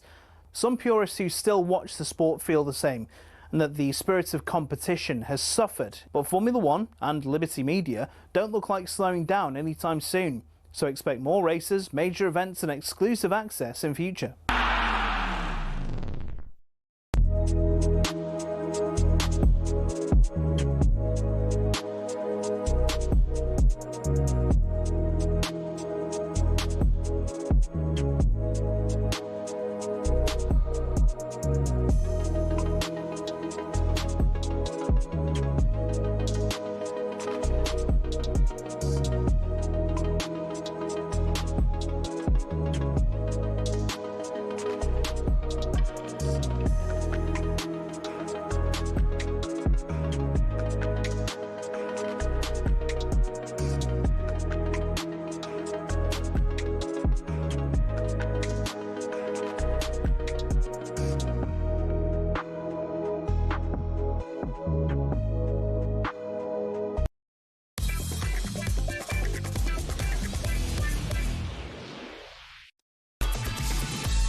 Good morning, this is talkSPORT Breakfast with me, Jeff Stelling Ally McCoist, and our friends at Arnold Clark at £750 off any used car or home charger. The Ashes, of course, getting underway in 3 weeks' time.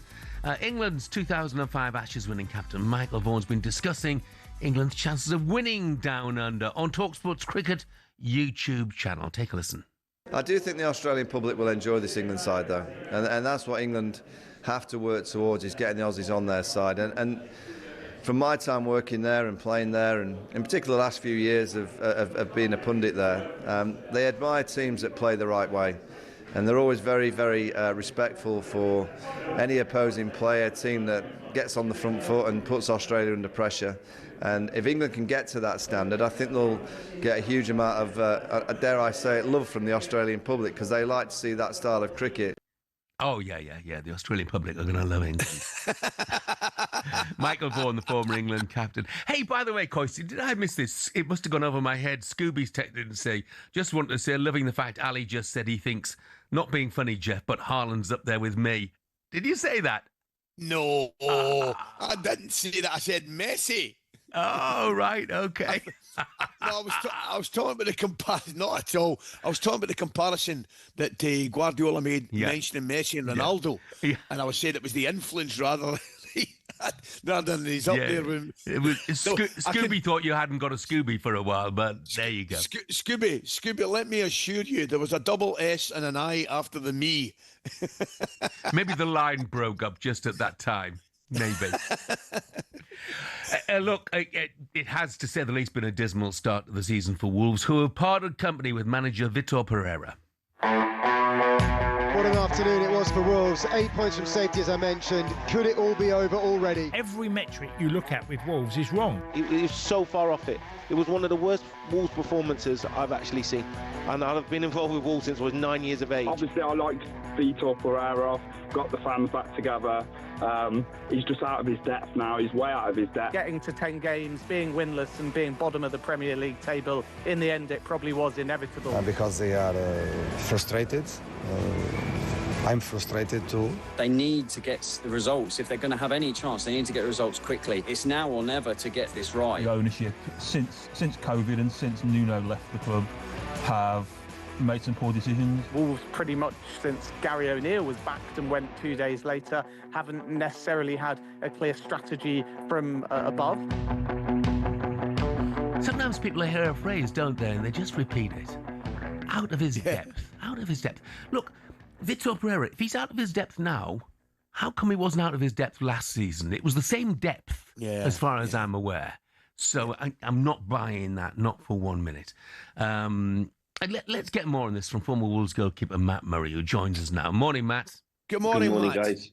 Good morning, Ali. Morning, Jeff. You okay? Yeah, good, thanks, Matt. Look, at the weekend, after the Fulham game, Vitor Pereira said, worst performance from my team this season. Sam Johnston called it embarrassing. But I have to ask you, has he had the rug pulled from under his feet by the owners, the board, who sold so many of their better players?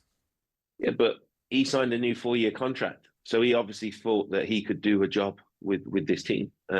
He's had a good relationship with the new sporting director, Domenico Tetti, and the players came in. And by all accounts, you know, from what you hear, he was happy with these players. Everybody knew. Aït-Nouri and Cunha left. Semedo didn't sign his contract either. But Aït-Nouri and Cunha left very, very early in the window.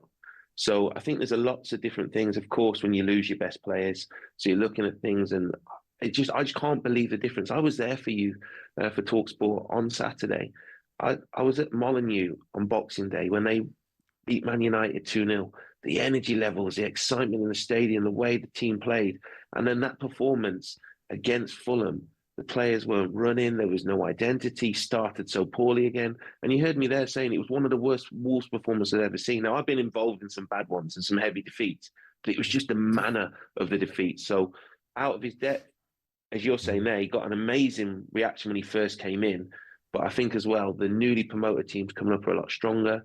We've lost to them, but just the way the team were playing, the team selection as well, really, really did surprise me on Saturday. It was amazing, Matt, because I was listening to a lot of the Wolves fans, and a lot of them were kind of upbeat. I only saw the highlights in the Chelsea game in the Cup midweek, and seemingly, there was a lot of phases and stages in that game where they did very, very well.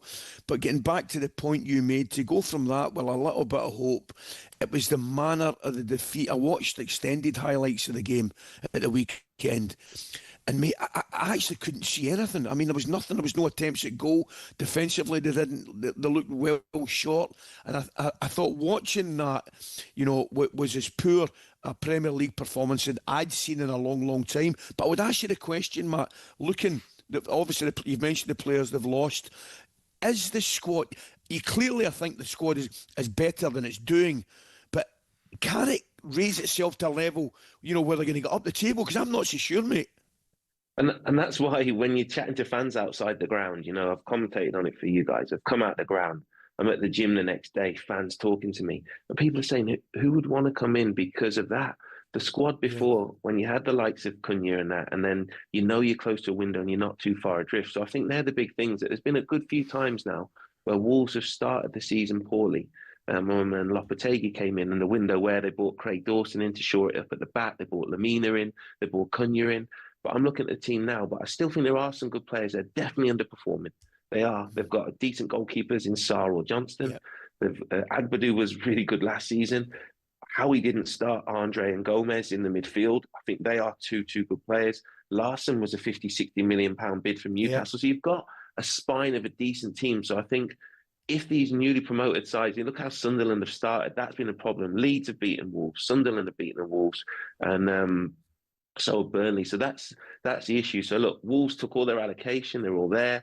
The fans stayed, but they weren't happy. So I think if someone comes in, they've got to reunite the fans. Which manager out there to do that? But it is concerning times. But they've got to sort of be in and around it going into January to then bring reinforcements. That's their only chance, in my opinion. Yeah, I mean, when you say who's going to come in, you actually as well, Matt, you look.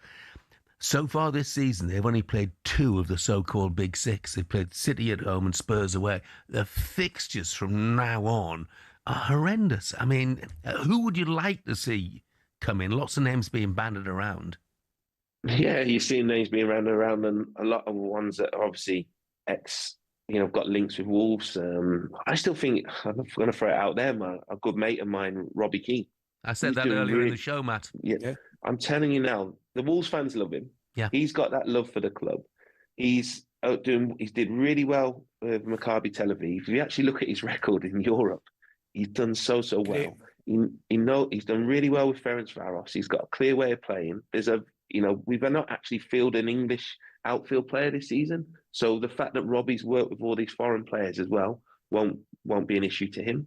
He also knows the Premier League. He hasn't managed in it. But look at Frank Lampard. He did well at Derby and then got the Chelsea job. Robbie's done really, really well abroad. He's been assistant manager for Ireland at Middlesbrough. So I think he'd be one. I'm not sure what his compensation would be. Obviously, you've seen other, Gary O'Neill coming back. How would he, he's a good manager. He is a good manager. He's managing difficult situations. He knows the club. He knows the players. I saw Rob Edwards linked. Again, doing so well up at Middlesbrough, knows the club really well. But obviously, there's going to have to pay compensation there. If Sean Dyche was still out there, that's what sort of manager you'd look at, would go in, just shore it up, because defensively they need to be better. So I think managers will look at it and think, like you said there, Ali, what can I do with this squad? Then what reassurances are you going to give me? And the board need to know what backing they're going to, they're going to be given. But you've seen loads and loads of names linked. It doesn't feel like they've got one lined up. But it's going to be interesting. But whoever comes in, like you said there as well, Jeff, they start last season when they didn't win in 10. They played so many of the big teams. this season. It's straight to Chelsea next. That's going to be really, really tough. But there is an international break coming, which I think, again, the club might look at. Matt, thank you very much indeed, mate. Great nice to see you, you. mate. Have a good day. Thank you so much. Cheers, guys. Phil, who's a Wolves fan, agrees completely with Matt, by the way. He says, our manager in the summer was allowed to bring in his own team with his own sporting director. They chose the players. They choose the team, the formation. This is on them. Simple. Fosun have been useless, but so has the manager. That is from Phil. Thanks, Phil. Right, still to come on breakfast. Superstar Breakfast preview on talkSPORT with Travis Perkins. Doing what matters for the trade. Find your local branch at travisperkins.co.uk. Spurs fans, we want to hear from you. 03717 223344. Is support already starting to run thin for Thomas Frank among the fans and perhaps the players? Surely not. That's not what we want to hear.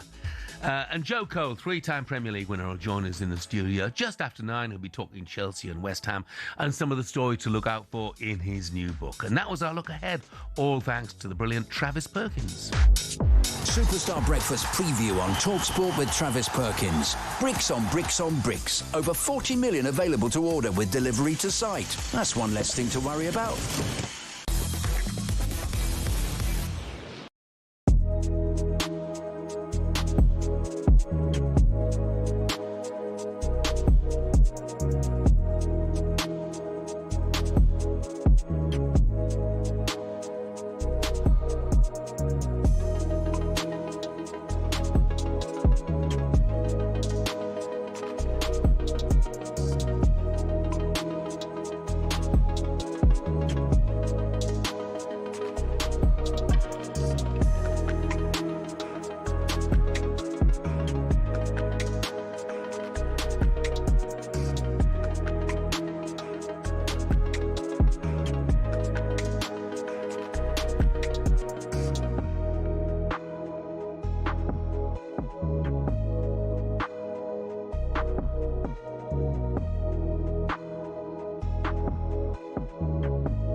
Good morning to you, 7:50. This is talkSPORT Breakfast. I'm Jeff Stelling. Super Ally McCoist is with me. You've been rumbled, Coisty, well and truly rumbled.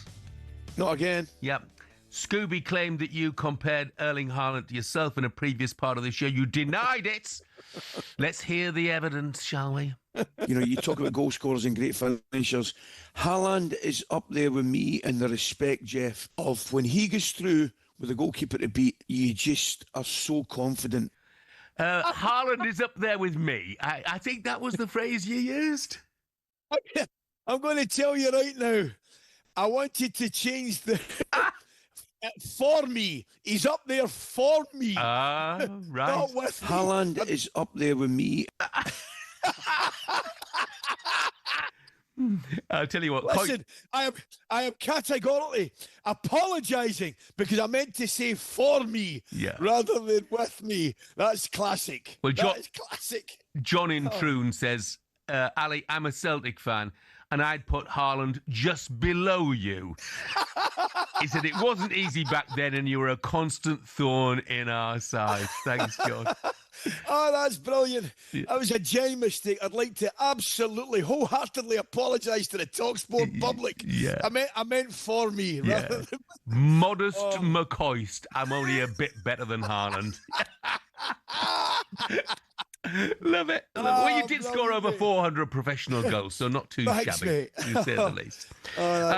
Okay, right now it's time to get an update on the Rugby Union in partnership with Tenor Men. Autumn International's review on talkSPORT with Tenor Men. Keep control. So England made it 8 straight wins with a 25-7 win over the Aussies on Saturday at Twickenham. Let's get a bit more on this. I'm delighted to say we're joined by the former England Rugby World Cup winner, Will Greenwood. Morning, Will. Good morning, Will. How are you? Morning, Will. Where have you gone, Will? Dear. Where's Will? We've lost Will. Sounds of silence. He's probably fallen off his chair, me comparing myself with Haaland. Yeah. We'll keep trying for him, but England won by 25 points to 7. Are you a rugby union man then, Coisty? Because, you know, on the face of it... You better believe it. Yeah, you better on believe the face of it, that's a terrific score, isn't it? But let's be honest, the Aussies are in serious decline, aren't they?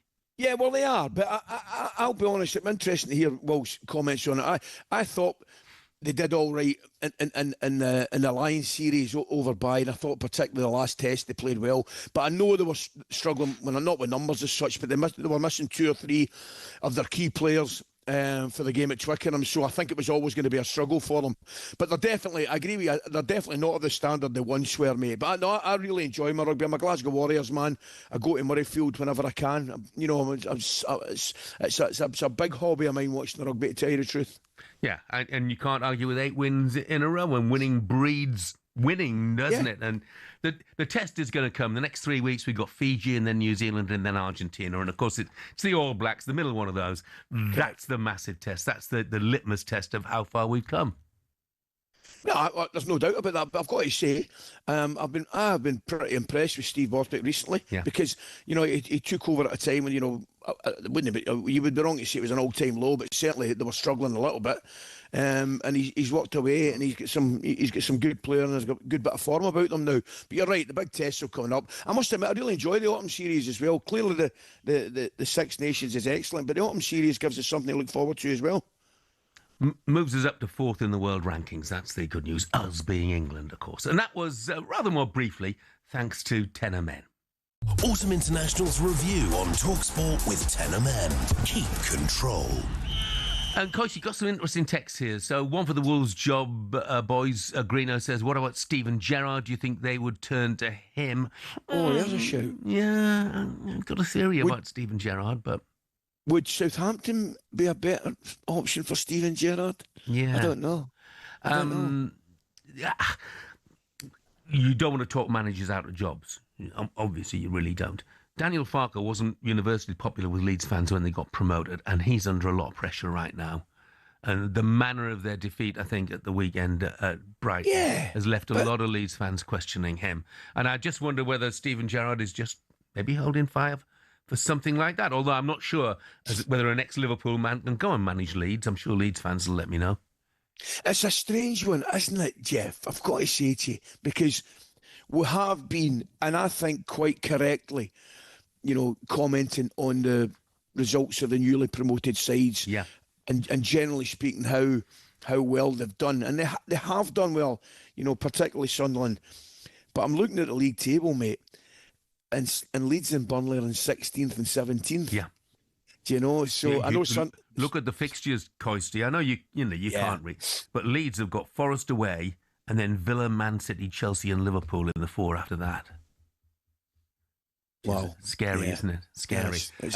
I just want to mention scary. Leeds' defeat down there. I mean, your Leeds fans were unhappy, and they haven't scored in 4 of the last 5 away Premier League games, which just takes me very briefly, because we probably won't get to mention it anywhere else, is surely Thomas Tuchel has to find a place in his squad this week, his England squad, for Danny Welbeck, who, 6 in his last 5 league games. How can you overlook him? Well, it's very difficult to, isn't it? I mean, I'm with you all the way. I've got to say, I was down in Brighton, I think it was last season, and I had a chat with Danny before one of the games. And the first thing I would say, Jeff, what an impressive fella. What a great lad. One of these lads you meet, and straight away you want him to do well after it. But that said, he's been different class. His level of finishing, his movement, proper penalty box centre forward. Yeah. And I'm with you, mate. I'm totally with you. I would be surprised. I know competition, for places. Perhaps the centre forward position outside Harry Kane might be one that is up for grabs more than anywhere else. But I'd be surprised if he didn't get mentioned or get in that squad. I really would. Yeah, Yakubu Minte, by the way, he was absolutely excellent as well. Just a reaction coming in about Spurs. We're going to talk Spurs a lot shortly. Matt in London says, Jeff Ali, I'm a season ticket holder at Spurs. It's awful. And yes, we want Thomas Frank gone. No plan, no excitement, no players to get you off your seat. I love Dange, but he didn't have a plan B. Thomas hasn't got a plan B or a plan C. That's echoed by Chris. He says, Thomas Frank is an average manager with an average team. Unfortunately, got hit with the curse of the Levy transfer policy in the last window. With Son leaving at the beginning of the season and Maddison and Kulusevski injured, we are 39 goals short of last season. So, surely Thomas Frank has got to be given a lot of time to prove his credentials. Of course he has. And by the way, Tottenham fans, just look at where Tottenham are in the table at the moment. Mention of Tottenham coming up next. We'll get more of your views on the worsening on-field situation for Spurs. Haaland is up there with me.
Hamilton, now at Ferrari, dares to dream of a record 8th F1 world title. The Tifosi will be hoping the Brits can bring glory back to Italy.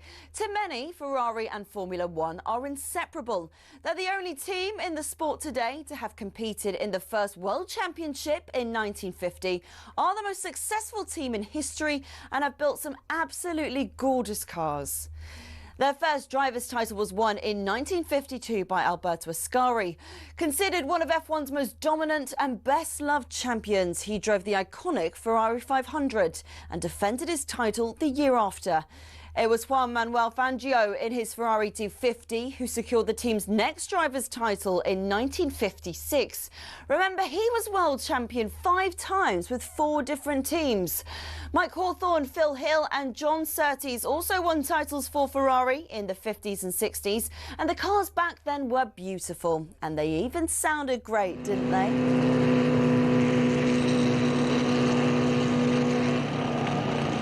Anyway, Ferrari went 11 years without winning a title until Niki Lauda won in 1975 in the iconic 312T. Throughout much of the 80s and 90s, though, Ferrari looked like they'd never go all the way again. Le Professeur Alain Prost came pretty close in 1990, but lost out to his bitter rival and former teammate at McLaren, Ayrton Senna. It was only when John Todt recruited a swathe of staff from outside of Italy, including Michael Schumacher, that the glory days returned 21 years after their last driver's title. The turn of the century saw the prancing horse sprint to an unprecedented 5 consecutive championship doubles. And after Schumacher left, Kimi Raikkonen reclaimed the driver's title immediately. But despite employing 1,500 people, the Iceman remains the last Ferrari world champion.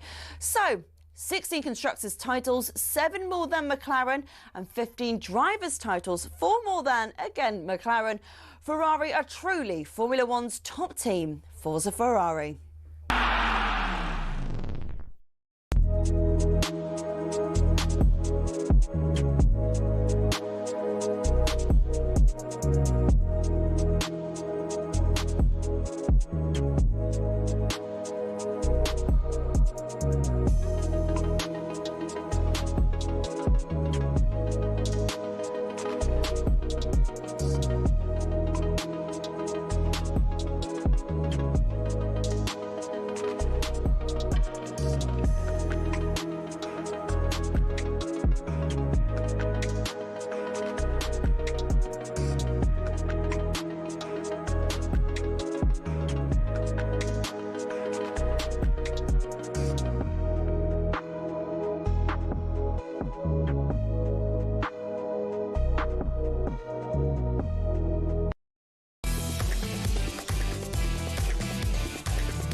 A very good morning to you. November already.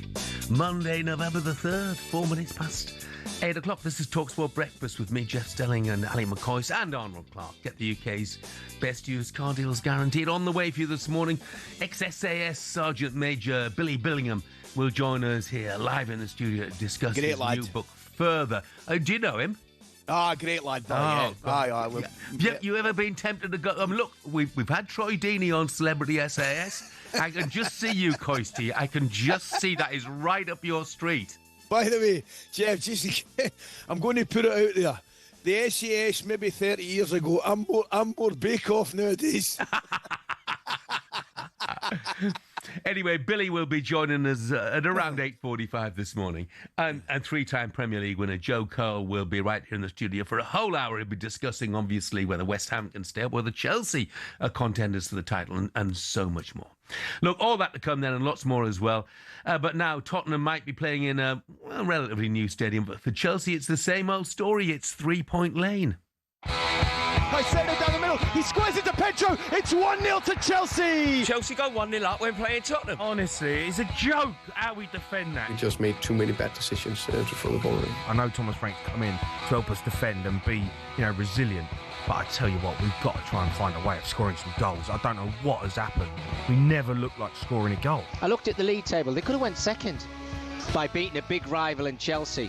And they never turned up. It was really poor. Spurs got schooled by a team that's just out of school. Jed Spence, Mickey van der Ven walking straight past the manager and down the tunnel, not going over to applaud the fans. So it was a really strange incident because the reaction of Thomas Frank is way different, where he's confused. You can clearly see that Thomas Frank's not okay with that. Full time at Chelsea's playground, aka the Tottenham Hotspur Stadium. Spurs 0, Chelsea 1. It was a 1-0 battering. It was an embarrassing defeat for Tottenham Hotspur at home to a London rival. This is how you play. Yeah, and it should be many more than one as far as Tottenham are concerned. Vicario was criticised by someone, a Tottenham fan earlier on, made 8 saves. Spurs managed just 1 shot on target. Boos rang around the Tottenham Hotspur Stadium at the end. It was a toxic atmosphere. Mickey van der Ven and Jed Spence ignored Thomas Frank's urgings to go and salute the fans, if you like. They went straight down the tunnel at full time. And Alex, the Tottenham fan, has had his say earlier today on the current situation. Well, I heard you mention the word toxic earlier on, and I think that's the new nickname for our club, Toxic Hotspur. It's not great, is it? Because it's a recurring event, this negative football at home, and the fans are getting really sick and tired of it seems.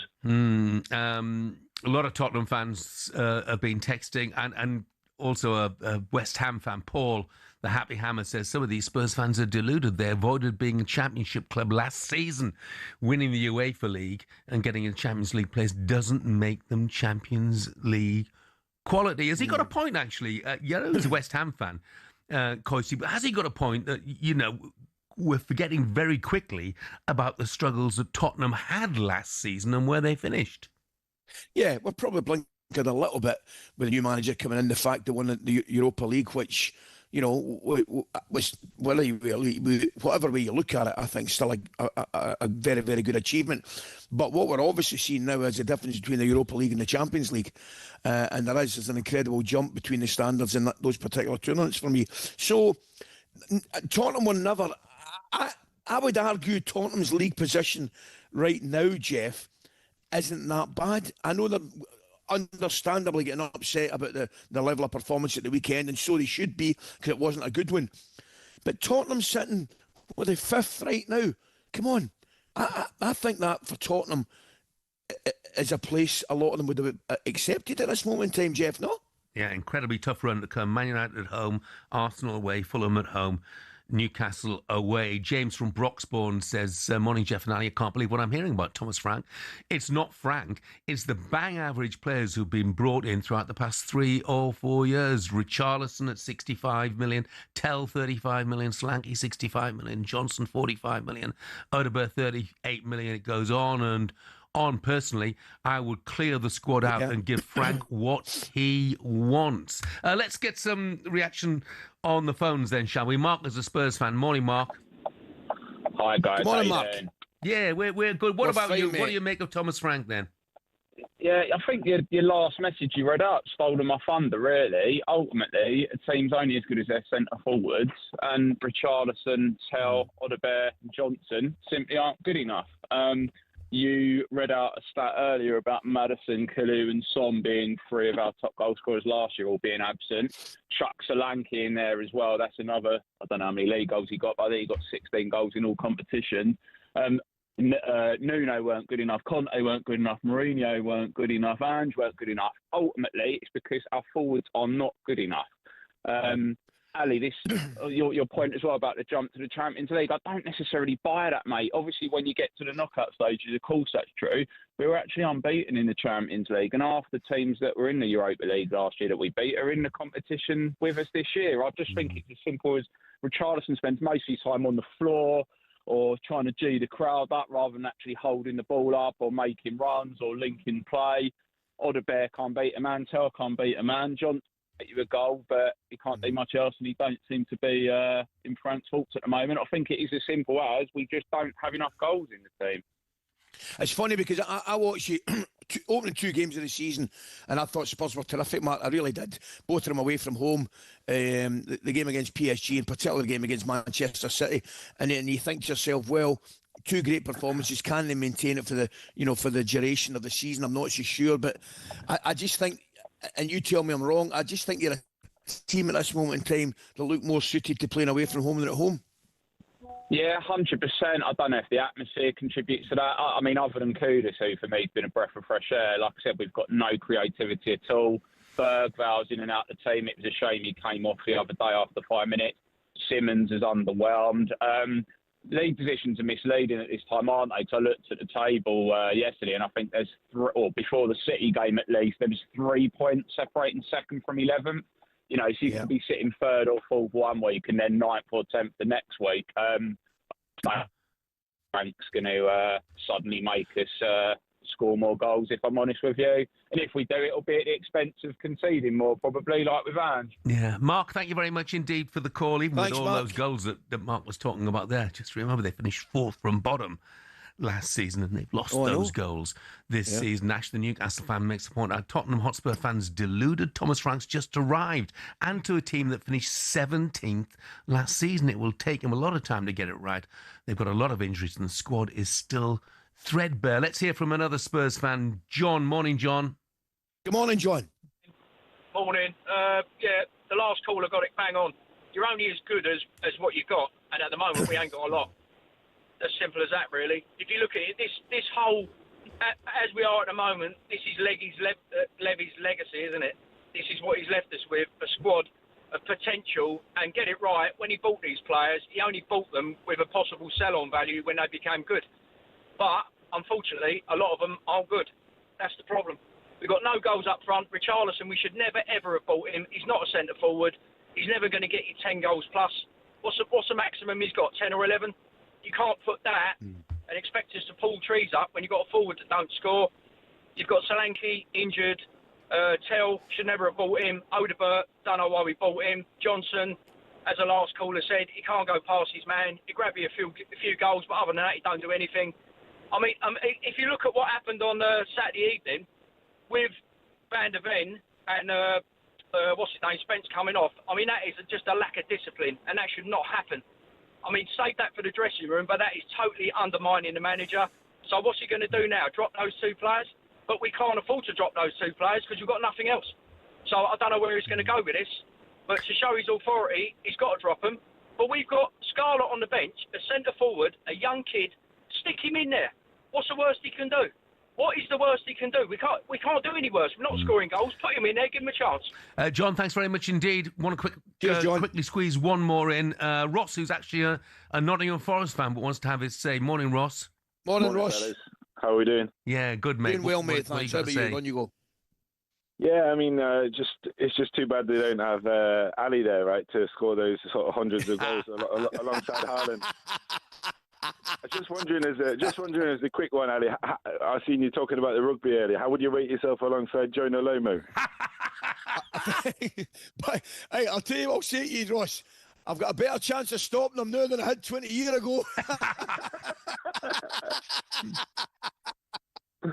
Nah, but about Tottenham though, look, not the last caller, the one before, sorry. He reminds me of the kind of guy who sits in the singing section at my team Forest and just sits there the whole time complaining. I mean, come on, seriously.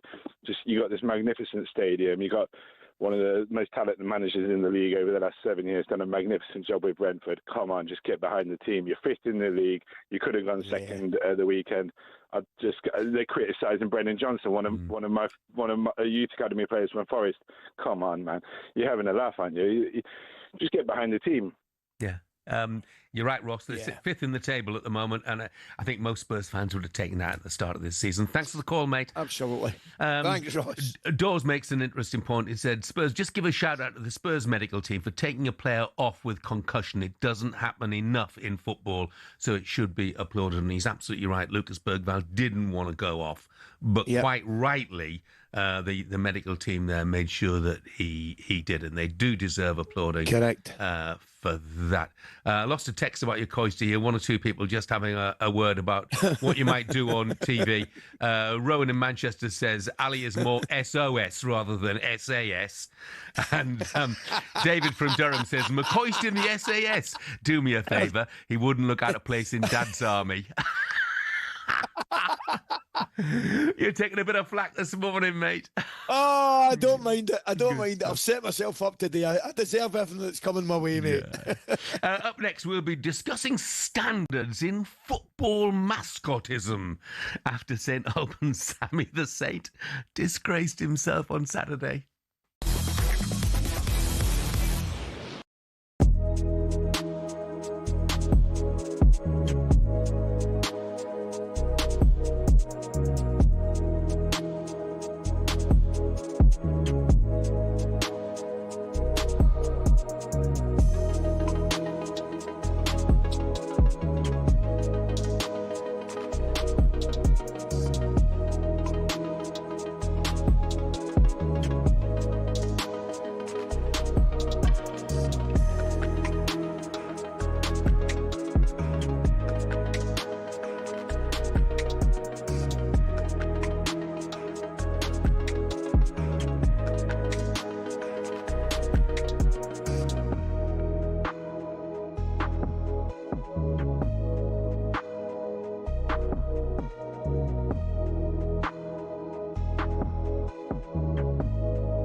Good morning, this is talkSPORT Breakfast. I'm Jeff Stelling Ally McCoist is with me, not playing this because Southampton sat Will Still yesterday.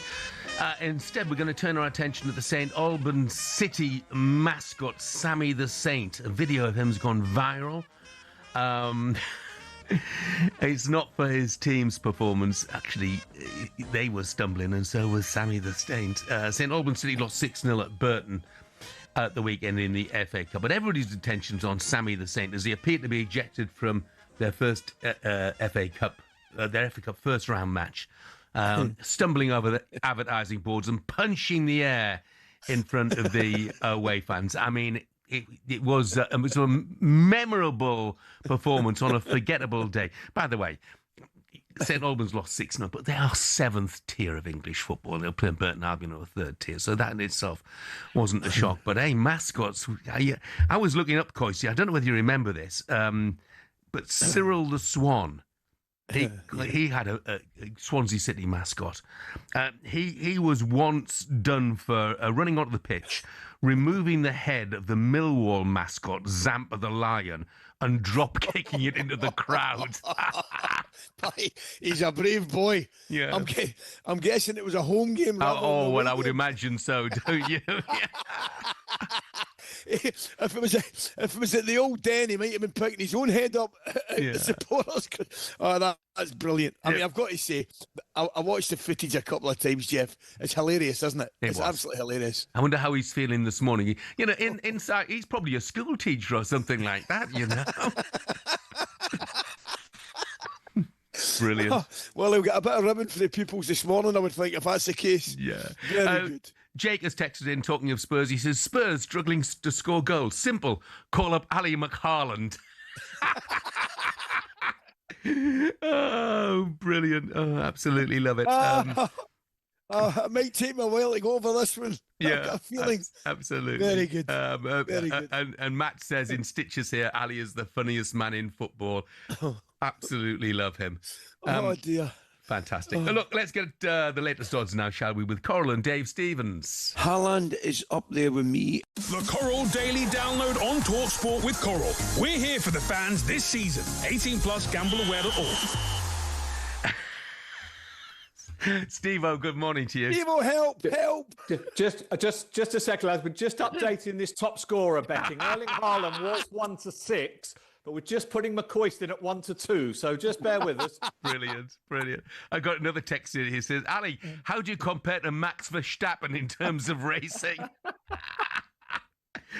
Fantastic. I absolutely love it. You should know, Ali, you cannot show any weakness with these talkSPORT listeners. Not at all. They will not let it go. They will jump all over you. Look, Steve, just after the weekend, it was a decent weekend for a couple of sides down at the foot of the table. Obviously, West Ham with a win.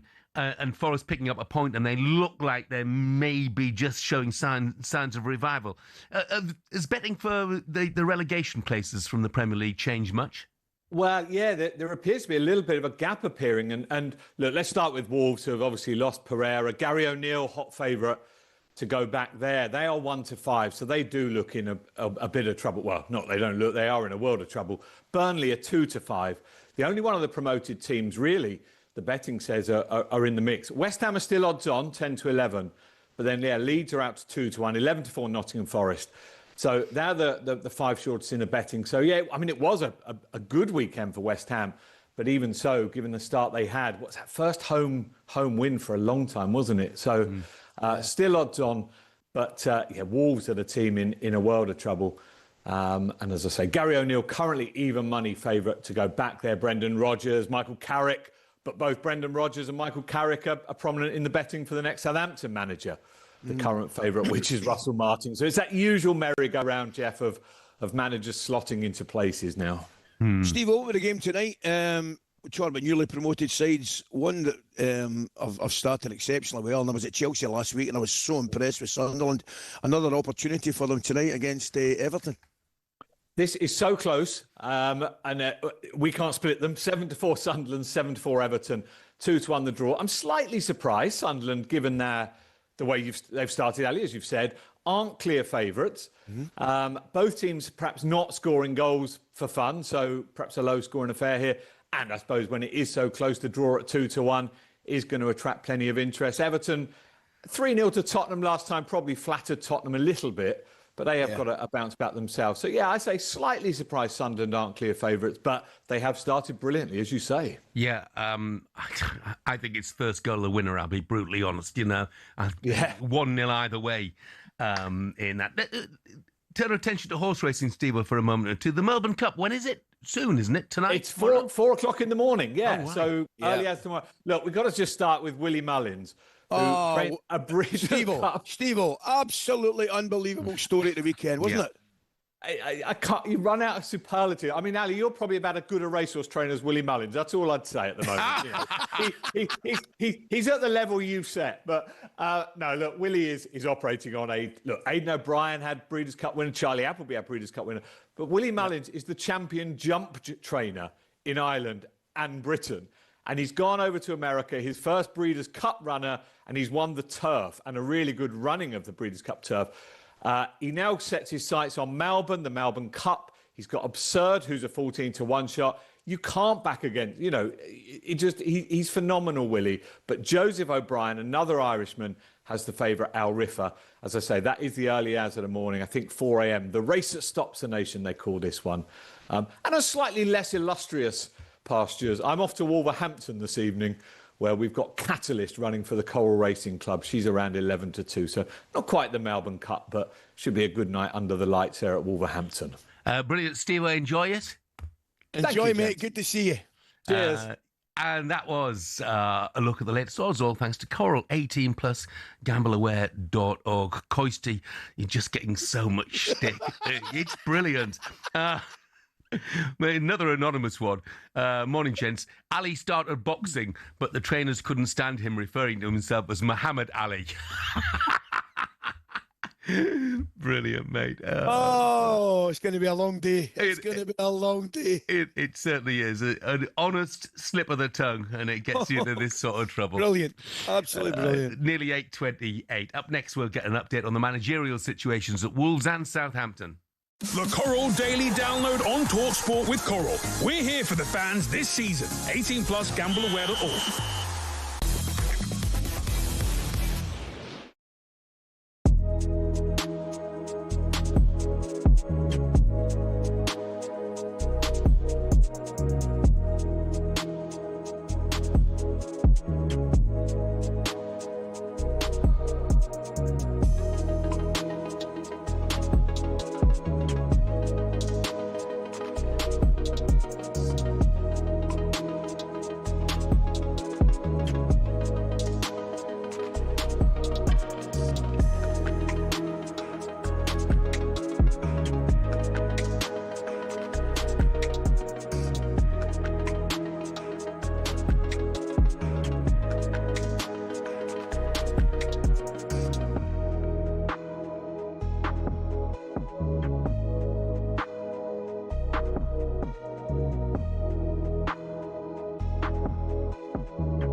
Corinthian Casuals are a team in the Combined Counties League Premier Division South. Despite that, they're one of the most important clubs in world football. Here's why.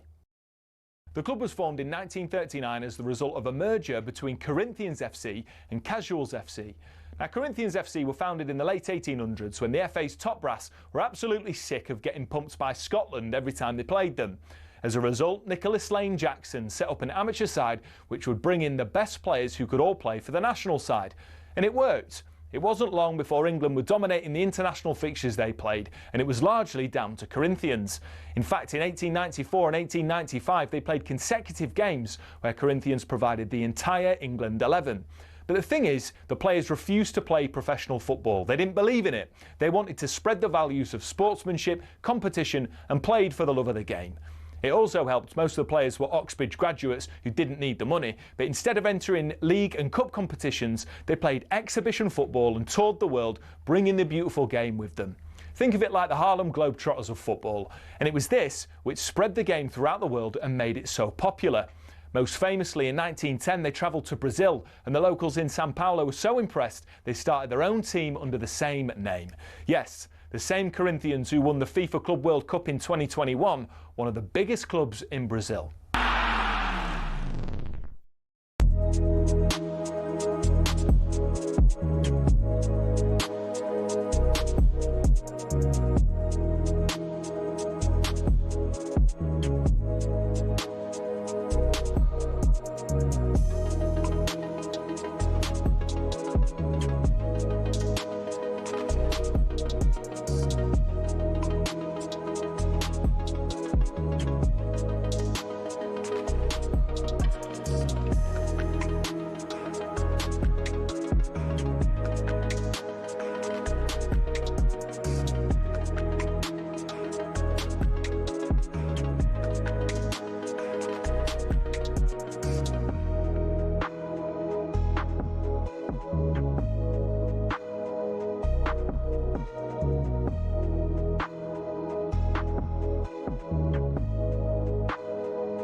A very good morning to you. It is Monday, November the 3rd, 8:33. This is talkSPORT Breakfast with me, Jeff Stelling, Ally McCoist and Arnold Clark at £750 off any used electric car, a home charger. I have to say, just listening to the news there, I used to like a pint or two of that Old Sops Arctic Ale when I was a lad.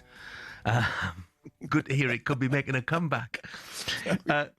Now, the former England goalkeeper Mary Earps claims she told Lionesses boss Serena Wiegman that she was rewarding bad behaviour when Hannah Hampton was recalled to the squad after previously being dropped for allegedly being disruptive and unreliable.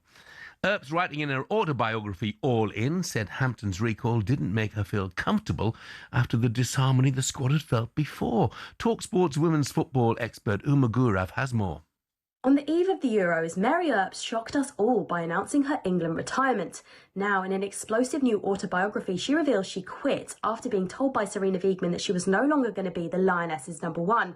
She also says she criticised Wiegman for rewarding bad behaviour by picking Hannah Hampton instead.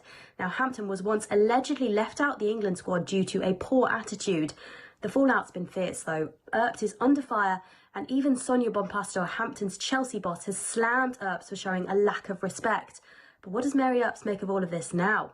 Well, you can find out when she joins Leanne Sanderson on talkSPORT's Women's Football Show tonight on talkSPORT 2 from 7 p.m. As Uma was saying there, you can hear from her on the Women's Football Show tonight, talkSPORT 2. Mary Earps joining Leanne Sanderson. Right, time for a bit of this.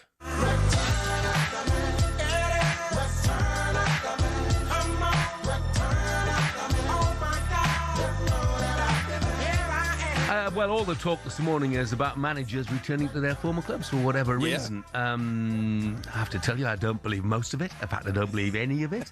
But about to put me right, I would imagine, is our football correspondent, Alex Crook. Morning, Crookie. Good morning, Crookie. Good morning. Happy Monday. Yeah, you too, mate. Now, look, come on. Gary O'Neill back to Wolves, Russell Martin to Southampton. I don't know which is the most unlikely. Come on, tell us the truth. I've got to say, when I got the information about Gary O'Neill in particular yesterday, I messaged a former colleague of his, and the reply I got was, is this April the 1st? But it isn't, and talks have taken place. I'm not saying it's definitely going to happen, but Gary O'Neill was one of the first people the Wolves hierarchy picked up the phone to when they decided they were going to part company with Vitor Pereira. I have to say the reaction from Wolves fans to this story has been mixed, to say the least. But I did say when he went, and I know they were on a dreadful run at that time, Gary O'Neill was never the problem at Wolverhampton Wanderers, nor is Vitor Pereira. He proved last season by keeping him in the Premier League as a good manager. The problem goes a lot deeper than that. I think part of the issue Wolves have got now when they're looking for potential successors, which manager really worth their salt is going to take the risk here, because they're down, in my opinion. You know, they're not going to stay up. They're 8 points adrift of safety. Unlike in the last couple of years, the promoted teams are much more competitive. So what they're looking at here is someone who can steady the ship and maybe pick up the odd win between now and the end of the season with a squad that for me is not really fit for purpose. But really, you have to be looking at next season and a manager who can come in and help get promotion for the Championship. That's where Rob Edwards, I think, comes into their thinking as well. He's a former academy manager there. He's a former Wolves player, and I know he feels a big emotional attachment to the club. But if I was advising Rob Edwards this morning, I'd tell him to stay where he is and forget his emotional attachment, because there's a big argument, I think, that Middlesbrough are far more likely to be a Premier League club this time next year than Wolves are. Well, I take your point totally, and on the same kind of situation, Creaky. You know, you're talking about the Saints job right now. You'll know better than me, but I would be staggered if Russell Martin gets back and takes that job. Absolutely staggered.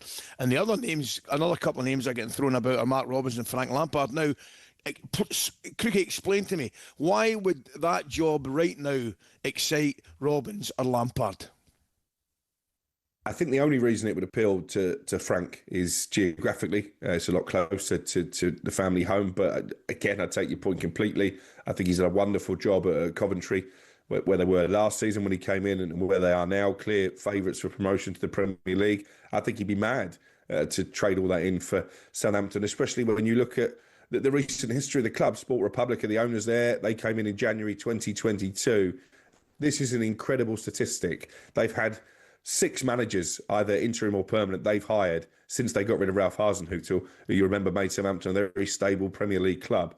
Only one of them has won more than 2 league games, and that was Russell Martin. I think they've won 32 games between 6 managers.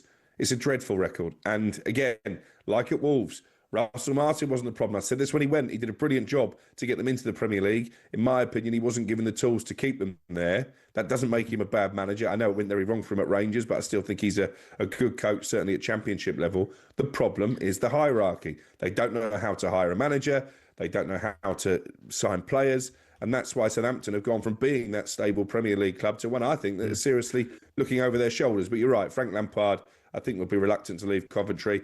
And I was speaking to people close to Mark Robins last night, close to Stoke, and they're convinced he's 100% settled there as well. Yeah. I do take your point about Russell Martin, but, I don't live too far from Southampton. And I'm telling you, Southampton fans, well, they'd be playing in an empty stadium because Southampton fans just wouldn't have him back. They were critical of him even when he got them promoted through the playoffs. And then obviously ultra critical of him with what happened after that. Is Matt Carrick being mentioned in suggestion of in connection with any of the jobs, Crookie? I think there was a suggestion yesterday that he was one on sort of Wolves' longer list, but I'm not sure there's too much substance to that. I mean, he was on Match of the Day, I think, last night, wasn't he, sort of analysing what's gone wrong at Wolves and came across very well. I think Michael Carrick will be very careful about his next job. Again, I think he did a good job at Middlesbrough to a point, maybe stayed there a little bit too long in the end, but had to sell a lot of his best players. But for any manager now, you're only one appointment away from soiling your reputation. And again, I don't really see what Michael Carrick would have to achieve by taking over at Wolves at this time. Matt Murray and I were in agreement, Crookie, that Robbie Keane should be on anybody's shortlist for Wolves. Yeah, absolutely. Yeah, and he's keen, I think, to come back and manage in England. He's won the league in Israel. He's won it again in Hungary. And obviously he's got, like Rob Edwards, big ties to Wolves. So I don't think that would be the worst idea in the world. I know he's in for the Celtic job as well. Although, again, looking at that, I think Martin O'Neill is probably going to end up staying there for a lot longer as interim manager. If they keep winning games, why would they change?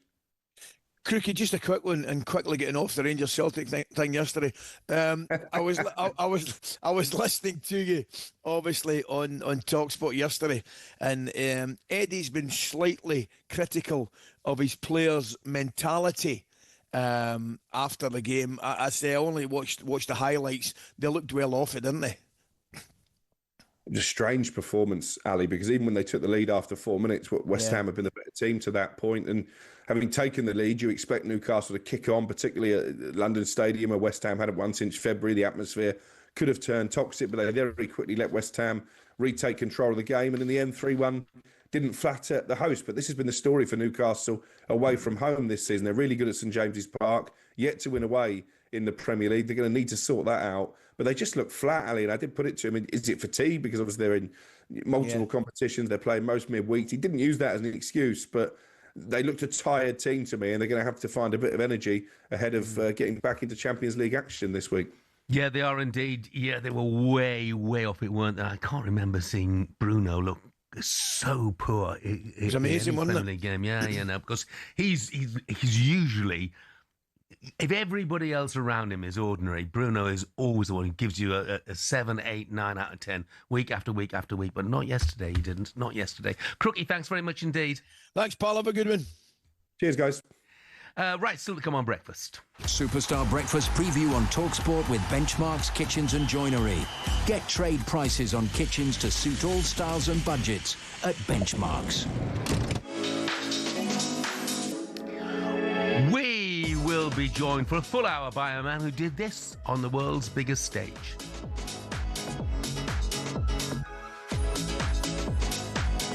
And it's cleared, but only as far as Joe Cole. Hits it up into the air, goes for the spectacular, and it's in. What an unbelievable goal from Joe Cole, 35 yards out. Yeah, that's right. Joe Cole, he scored that memorable goal against Sweden in 2006 for England in the World Cup. Remember that? He'll be here in the studio for an hour. We'll ask him about his former clubs, West Ham and Chelsea particularly, as well as talking about England's chances in the forthcoming World Cup. And that was our look ahead with Travis Perkins. Superstar Breakfast preview on talkSPORT with Travis Perkins. With 250 hire branches nationwide, it's easy to hire at Travis Perkins.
chiming pretty good. Yeah. Morning. This is talkSPORT Breakfast. I'm Jeff Stelling Ally McCoist is with us. It's our biggest competition yet. Time's running out. A week to go, less than that, until the lines close for your chance to play to win over £100,000 tax-free. If you're the lucky winner getting this call on this Thursday, you'll be heading to talkSPORT Towers on the 13th of November to play for what's life-changing cash. Here's how to enter. Best of luck to you.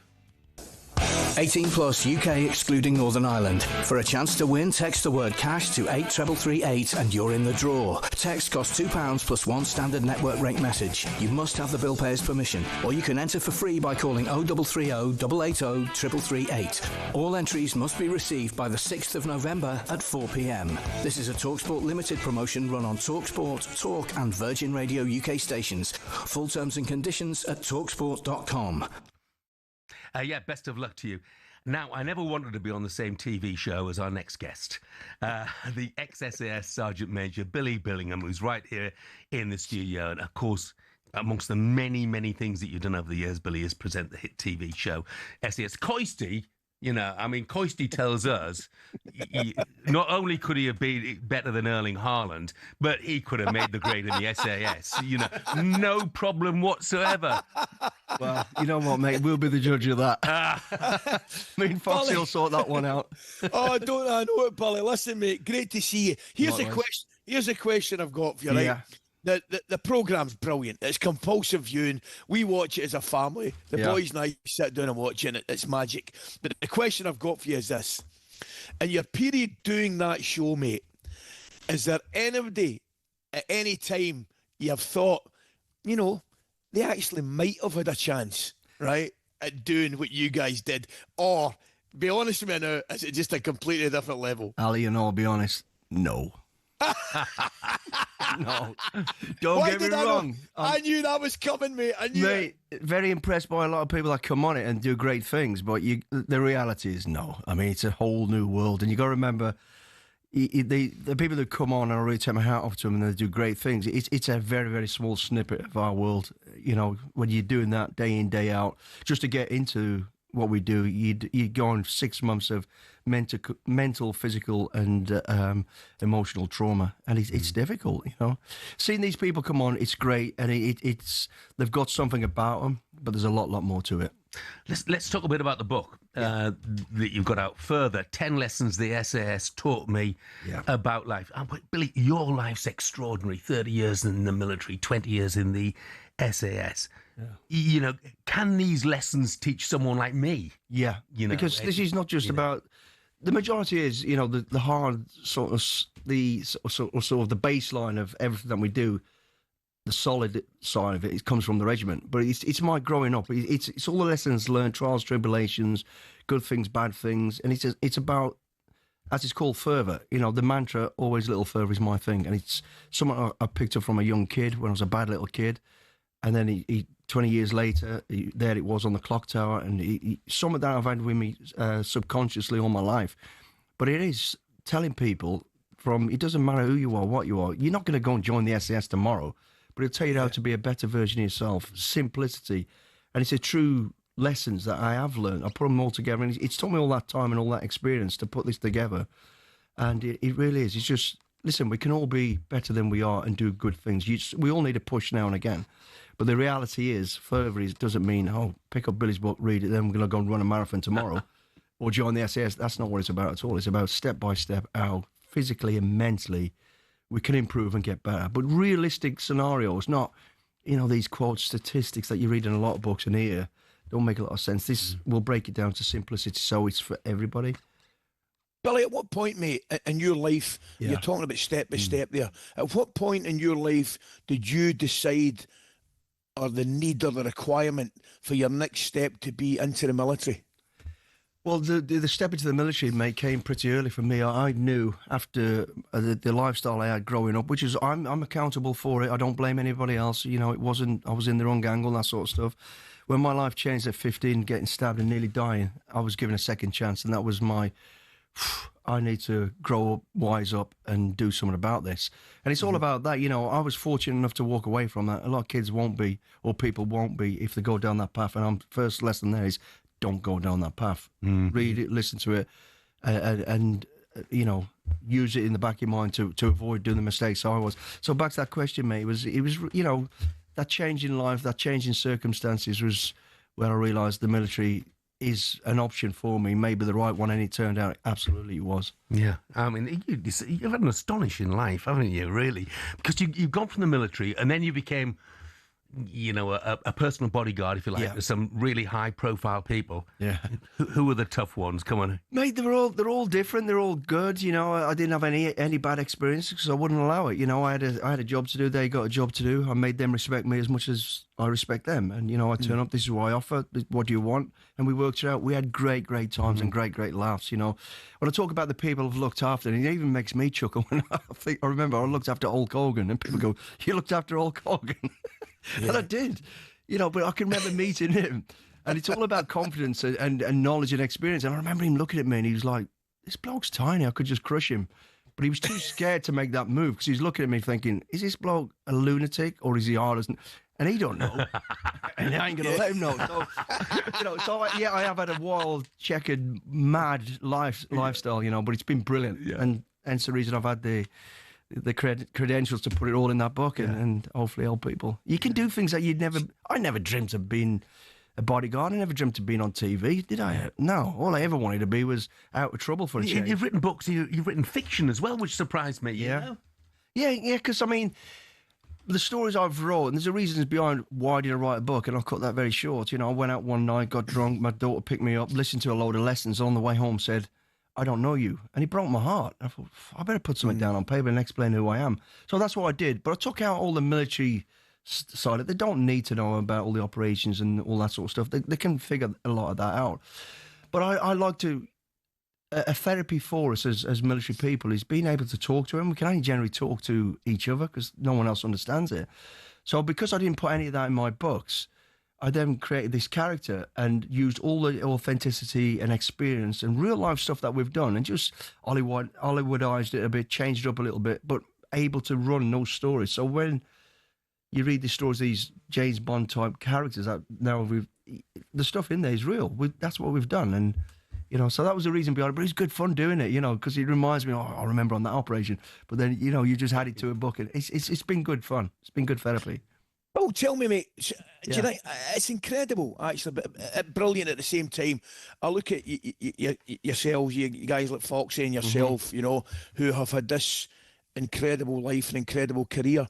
And all of a sudden now, as you say, it's going to another level in terms of you're doing sell-out shows, which is fantastic. You know, you're doing books. What is it? What is it about the public in terms of the insatiable desire for knowledge? Is it just the unknown that the punters like myself want to find out about? It is. It's the unknown, mate. You know, people see you as this superhero. We're just normal people. We just were fortunate or unfortunate enough to take this journey. You know, it's a journey that not many people can go or ever want to go, if I'm honest. So the stuff we can talk about within reason, it's real. It's not fiction. It's not, you know, made up BS. You know, it's true stuff that we've done, and people want to hear it. And they look at you and think, wow, he's done this. I'm no superhero. I'm no different to you or Jeffy. You know, we're the same people. You're a bit different. I'm just a little bit madder, just nuts. No, so it's those real life experience, Ali. You know, and where we're at now, people like myself and Foxy who do a lot of talks to people. It's give back and being on that journey we've been on. 20 years of that was about hearts and minds, and you don't realise that. You know, you're there to stop suffering. You're there, and you've got so much experience and knowledge to give. And it's just such a great pleasure to be able to do it. I was actually up in Aberdeen on Wednesday talking to Sam H. I don't know if you know, a Scottish Action for Mental Health. Yeah. Mate, what great people, what great things. And to be able to add, with our experience and knowledge, a little bit to that and support. It's just, mate, it's better than any salary and any pat on the back. It's just great. And that's where we're at, and that's why we do it. Brilliant. I always thought, you know, I mean, watching SAS, watching the celebrity version, I always thought to myself, you know, who on earth would volunteer to do that? We say that as well. Yeah. And then the name Troy Deeney pops into my mind. How was he? He did very well, didn't he? He did do well, but he was a beast. But we'll show him who the beast is. You know, we'll show him who's in control, man. That was me and Foxy and Rudy and Chris. It was just, you know, it was just, he came so respectful because he's got a reputation. He's a bit of a lad. We thought, how's he going to go? What's his ego like? Nah, he had no ego. He came for a reason. We got to the bottom of his reason. We all know what that was. And I think he got a lot from it. But I'll tell you what, we made him cry. We make them all cry. Especially when Chris gets at him. But no, he was absolutely brilliant, honestly. He, like I say, he came for all the right reasons and he gave it everything. He was broken, physically broken, but true to power. That if your mind says, let's go, you can drag a broken body, and he did. You know, so brilliant. It was great. So hats off to Troy. Yes, mate. When you come I'm going to tell you, I shared a cabin with that Foxy in a boat. Right? Oh, mate, he must have been stinking. From Brighton to Dieppe, and I tell you what, he made me cry. I can tell you that. Mate, he makes me cry. Hey, Billy, brilliant to see you. So the book, Further, 10 Lessons the SAS Taught Me About Life. Yeah, available now? It comes out on the 6th, and then you can get it on audio. I've really enjoyed doing it. I've read it myself. Oh, that's quite good. No, it's actually it's true. 10 it's true. You know, you're not going to be a superstar. I know he'll tell you how to get a step further, which is what it's all about. Hey, Billy, when you think that's quite good, no one's going to argue with you, mate. No one's going to argue. Look, brilliant to see you. Thanks for popping in. Great to see you, mate. Take care. Cheers, Ali. Take care, mate. And cheers, thank Billy. you very much. Thank you, cheers, mate. guys. Thanks. Brilliant. Billy Billingham, who's got that book out Further. 10 Lessons the SAS Taught Me About Life. It's available on Thursday. Now, former England midfield player, 3-time Premier League winner Joe Cole joins us next for a whole hour in the studio.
Lions. Real-life fantasy rugby, bitter rivalries set aside in a quest to create the world's best team in weeks. There's nothing like it, but who on earth had the idea and how did it all begin? Incredibly, the first Lions tour was organised and funded by three men who played in England's first ever Test cricket match: opening bowler Alfred Shaw, opening batsman Arthur Shrewsbury and captain James Lillywhite. The 1888 Lions squad, then made up of 17 English, 4 Scots and 1 Welshman and a Northern Irishman, took a 46-day boat trip to New Zealand before heading to Australia. The Lions weren't alone on the boat. Also on board were 300 stoats and weasels who were brought over to eliminate New Zealand's rabbit problem. The first ever Lions captain, Robert Seddon, died of drowning midway through the tour while sculling on a river. Andrew Stoddart, who was another of the cricketers there, took over and was the star of the tour. The next one was the first to get official recognition from the RFU against the newly formed Springboks. Although the Lions won the series and beat the Boks again 5 years later, in the 12 series since in South Africa, they've only won 2. New Zealand has proved an even tougher hunting ground, just the 1 series win for the Lions in 11 attempts, which came in 1971. And then there was that nail-shredding drawn series in 2017, only the second in Lions history. Only once have the Lions clinched a series after losing the first test, 1989, when David Campese's infamous ghost pass was pounced upon by Ian Evans. Before World War II, the Lions had a dark blue strip, which on the 1930 tour forced the All Blacks to play in all white. So in 1950, the iconic red shirts, white shorts and blue and green socks combination was born. It remains the symbol of the greatest alliance of adversaries in all of sport. To borrow the phrase from Jim Telfer, the Lions is Everest.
Good morning to you. It is, 6 minutes past 9 o'clock, Monday, November the 3rd. This is talkSPORT Breakfast with Arnold Clark. Get the UK's best used car deals guaranteed. I'm Jeff Stelling. With me in Glasgow is Ally McCoist, and we've got a treat for you now because for the next hour, we have a man who used to do this. And it's cleared, but only as far as Joe Cole. Hits it up into the air, goes for the spectacular, and it's in. What an unbelievable goal from Joe Cole.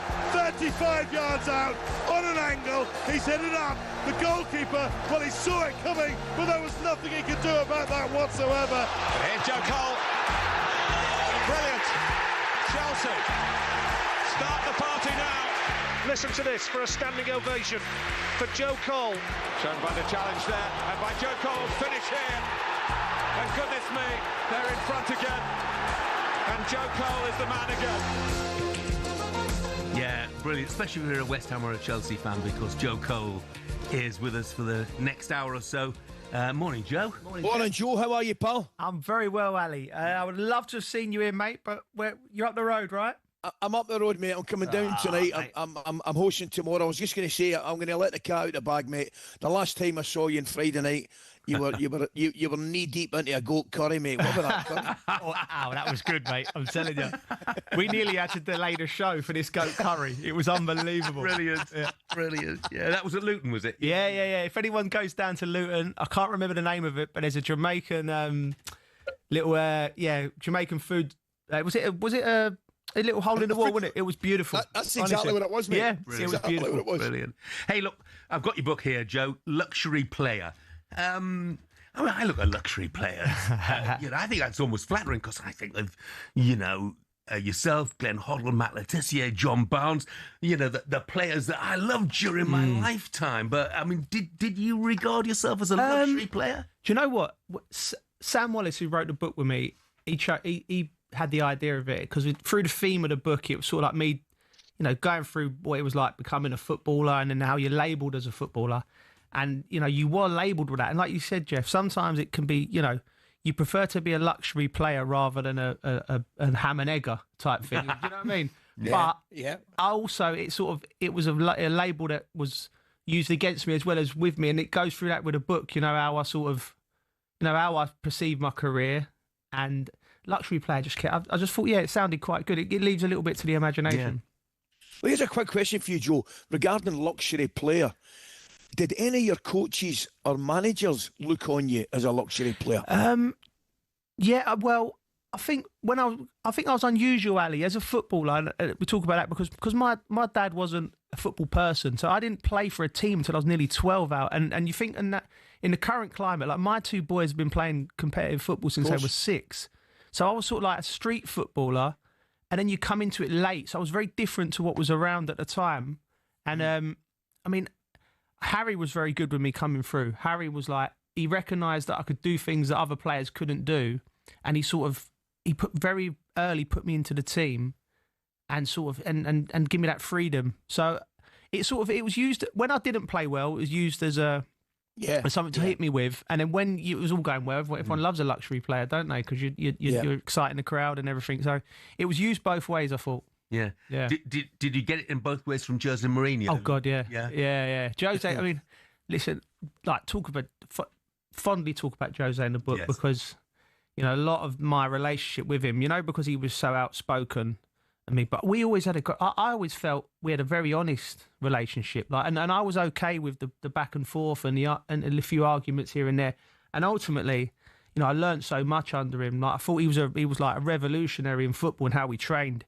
It was chalk and cheese from what I was used to before that to when you met him, and that's why he's like one of the top managers. But he was spiky with me, and he did push me, and there was incidents in the media and that, and a lot of people talk to me about it now. But when I look back, it was what I needed as a player. Yep. He always felt he needed to keep me under reins. Yep. I remember scoring a winning goal against Liverpool. And thinking, bee's knees, I was, straight out that night, scored the big game, winning goal. And before the days of social media, until you woke up the next day and read the headlines, and he was giving me, I don't know, I forgot to track a runner, Ali, at 75 minutes, and he just was like, he said, Joe Cole has two faces, a beautiful face and an ugly face. I said, I do, yeah. And it was like headlines, and I think it was his way. Yeah. Because he recognised in me. Concentration was always a problem with me. I always felt, football-wise, I had a lot of good things I could do and a lot of things I couldn't do.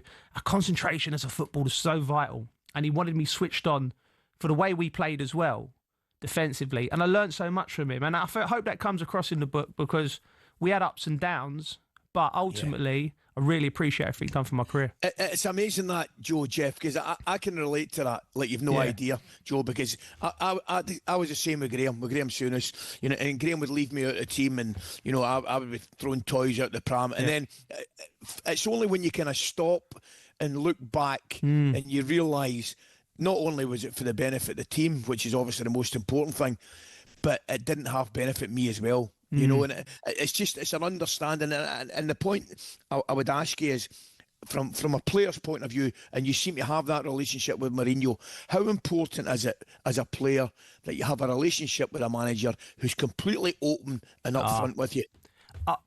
Honesty and being open, I think, is just fundamental for the. You know, I have ambitions one day of managing. You know, I don't know when that will be, and I've got the coaching badges and whatnot.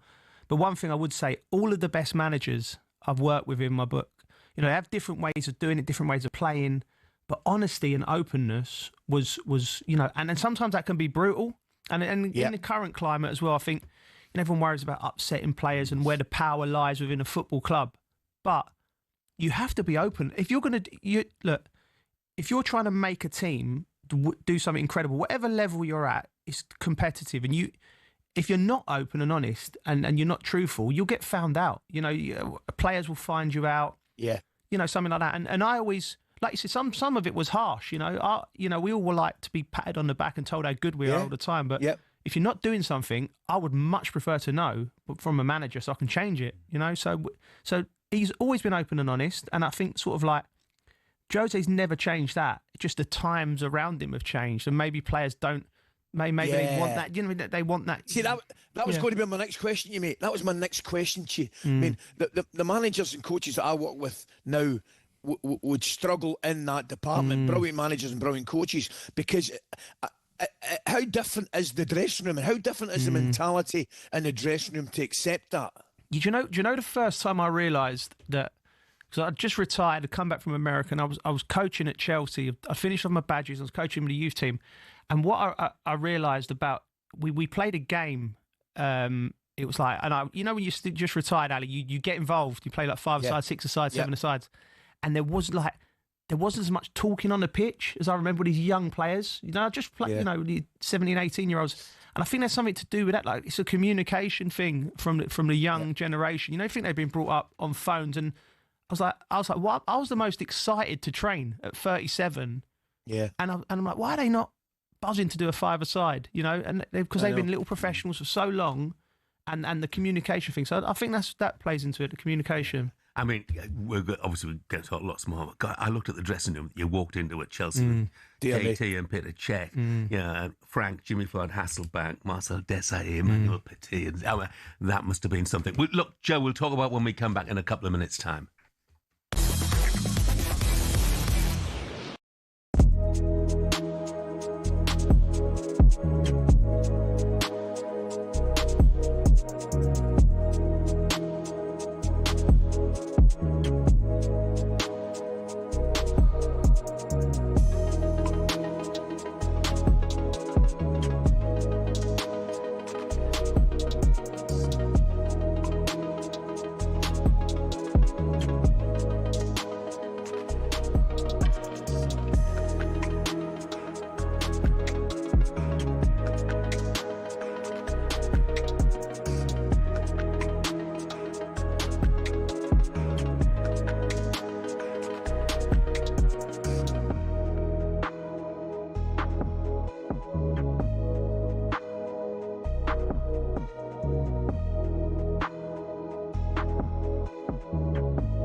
Good morning, 19 minutes past 9 o'clock, November already, Monday, November the 3rd. This is talkSPORT Breakfast with Arnold Clark. Get the UK's best used car deals guaranteed. I'm Jeff Stelling. McCoist is with us in Glasgow, and three-time Premier League winner Joe Cole is with us live here in the studio. I mentioned that dressing room at Chelsea. I mean, look, you'd experienced a top dressing room at West Ham, but what was it like when you first walked in there with people, like JT and like Frank, like Manny Petit? I mean, big characters. Do you know what? Talk about like JT, Frank. Petr Cech wasn't there when I signed, nor was Didier. Makelele was there. Yeah. But like with JT and Frank, obviously they were sort of year older than me, a couple of years older than me, so they were my peers. So they wasn't the players. They were the players, but they wasn't the leaders and the sort of icons they went on to become. But Marcel Desailly walking into one of the first weeks of I was in there at Harlem, and anyone who knows Harlem was like, it was a Kazi of a training ground, honestly. Like for a Premier League standards, Ali. Honestly, mate, we I remember going there, and Chadwell Heath weren't great at West Ham, but I'm thinking surely I'm going to sign for something luxury now. I walked in there, and then we were getting slung out at the training ground at 2 p.m. because the local hockey team were using our dressing room. I'm thinking Marcel Desailly and Manuel Petit are getting hurried up to get moved on for some accountant to play hockey. It was mental. But my first week, it was a brilliant time. We had a great time there. But my first week, I remember, this is when I realised I was in the big time. Marcel was on the massage bed, and he had he was writing his book, I think, at the time, and he was having pictures out of all his career. And I was like, I was nosy. I walked in, show us then, which ones you're going to choose? And he had like ones with like the great AC Milan side that I watched, and he had the one with lifting the he had the World Cup and a big cigar on the big man, leaning back. And I thought, I'm playing with some proper players here now. You know what I mean? I was like, so I was like, yeah, that was good. And I was 21 still. Like I look back now and think, because I'd played so much football since I was 17, I was in a team at West Ham and I was captain and that, I thought I was an experienced player when I went there. And I was like, but really I was signed at Chelsea as a maybe, effectively, because they signed in Veron at the time, who was like Argentina's number 10, Mutu, top goal scorer in Serie A. And I was it's funny how when you write your book and you look back and think, I was strolling in there thinking, I'm the bee's knees because I've played a good few hundred Premier League games and whatnot. But that was the moment I realised, I'm in with the big boys here. It's amazing talking about Marcel Desailly or Joe, because I go way back with him as well, because we actually played against them the year they won it with Marseille. They had a brilliant side as well, and they won it that year.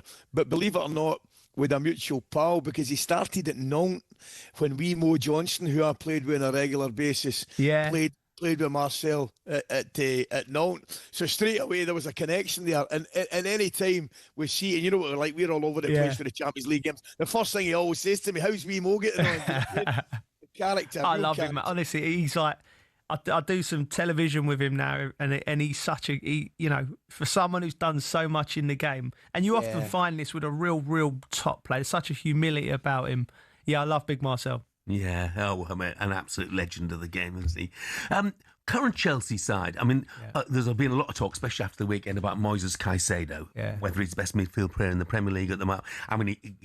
He's not your style of player, but how good is he? He's got to be up there knocking on the door of the best midfield player. I think he's not. He's certainly knocking on the door, and maybe possibly, he could be the number one, because I remember watching him at Brighton, and I thought to myself, between the two boxes, I think he's the best midfielder in the world. In the modern game, where so much of it's about patterns of play, and sort of winning yardage, breaking the lines, he's the best at that, breaking up play. He's got great technique, and and I thought, but can he score goals? And now he's adding goals into his game, and also in the other end of the picture, he's becoming more of a leader.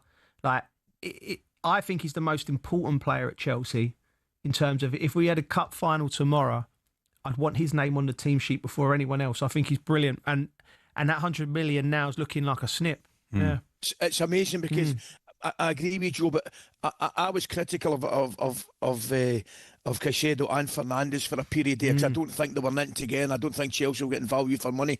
But particularly Caicedo now, he looks a different level. But where are we with Chelsea, Joe? Because, I mean, Jeff and I talk about him, I'm talking about him again today. I was there last week, and they were beaten by a very good Sunderland side. Hastily had, but there just seems to me a lack of consistency with Chelsea. On their day, more than capable of beating MD in a match for MD, but I just don't think there's that level of consistency that's required to win league. Yeah, no, I agree, Al. I mean, obviously, I'm the Chelsea pundit now, so I do all the games. So you get asked questions that you don't want to feel like a broken record. I understand when you speak to the owners and what they do is they've tried to change the financial model of Chelsea into a more sustainable one. So, under Roman, it was, right, we are going to sign the best possible players we can get in the areas of the team that we need to make our team better to win every trophy we're going for. That was the goal. That was the North Star. That was what we were doing. And everyone knew that. And also, on the flip side of that, if you didn't win games, the manager was going to be on his bike. You knew that as well as players. So you played under that pressure. Now, for whatever reason, they've gone down this road where they've gone, right, we need to be more financially sustainable. So we need, they're looking at players as assets as well as just, rather than like what Mikel Arteta's doing at Arsenal, I think, which is like, rather than, right, we're going to build this team over a course of a year, right, I need a centre-half to go next to Saliba, I need a right-back, and then cover at left-back, and they buy it, and I think that's the best way to build a football club, because it's the easiest way to build a football club. Everything comes from what the team's doing.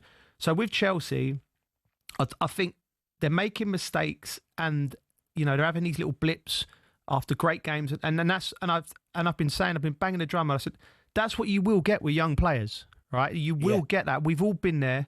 We've all made mistakes, and I've always said you can do that financial model, but why will it not hurt putting 2 or 3 senior players? You might have to pay them a little bit more money, who can really drive the dressing room, help the coaching staff, and I think of all of them lessons I learned as a footballer from playing with people like, I'm trying to think, like Stuart Pearce at West Ham, Nigel Winterburn at West Ham, Marcel when I went into Chelsea, Seba Veron.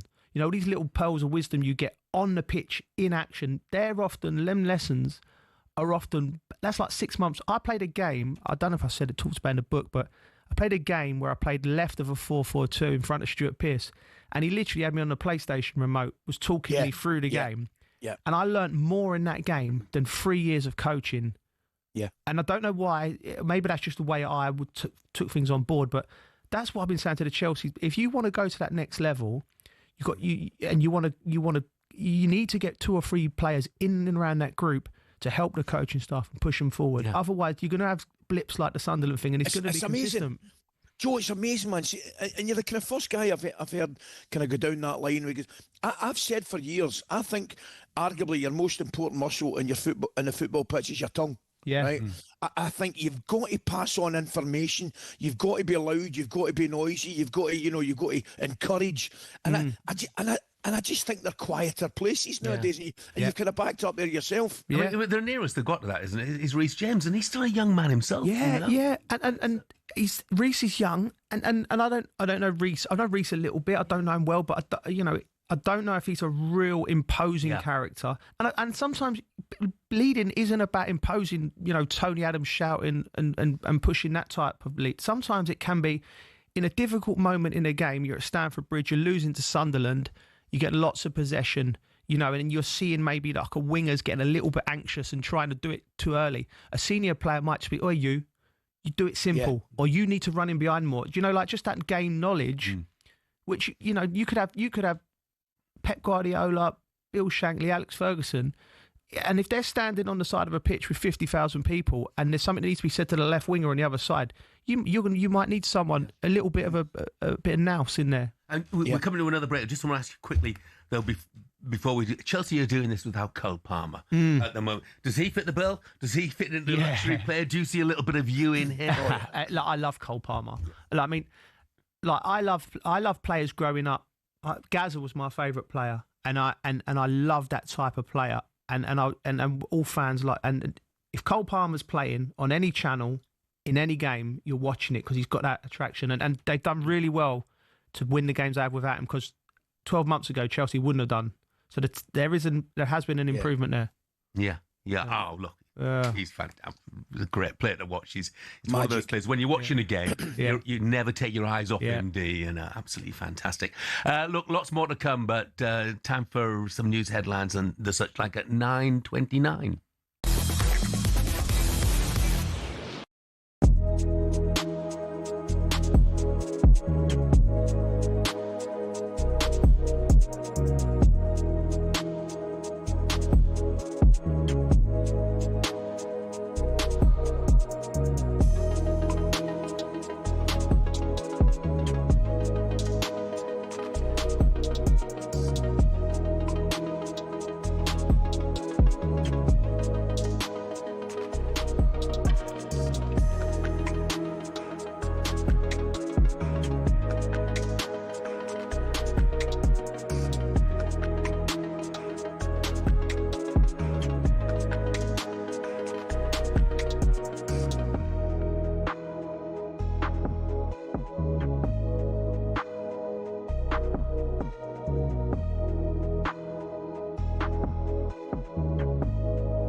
When Sir Jim Ratcliffe took control of footballing operations at United, the Manchester-born billionaire was somewhat welcomed in as a homegrown hero, ready to save the club from the dark days of the Glazers.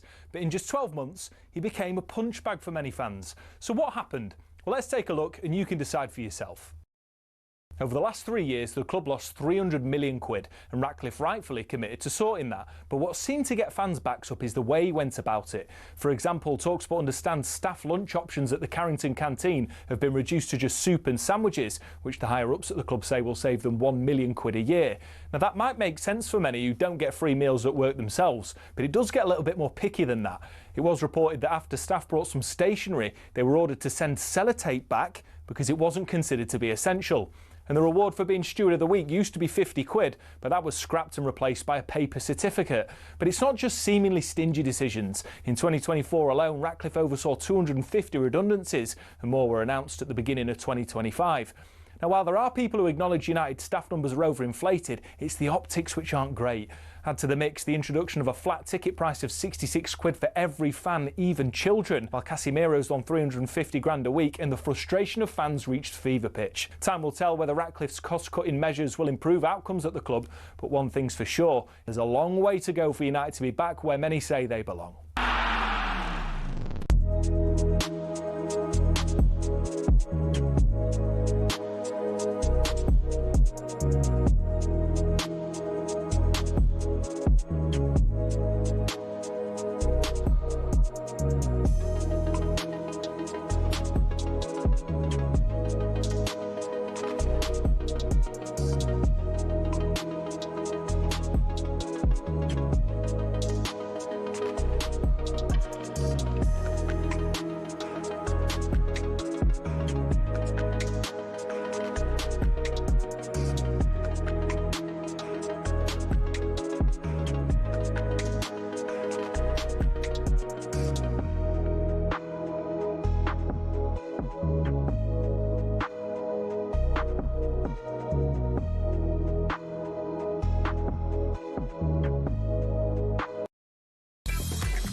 I think the training sessions, the way we are and the way the boys are committing to it, individual performers, individual development, improvement is what we are looking in the training ground. I think slightly improvement today.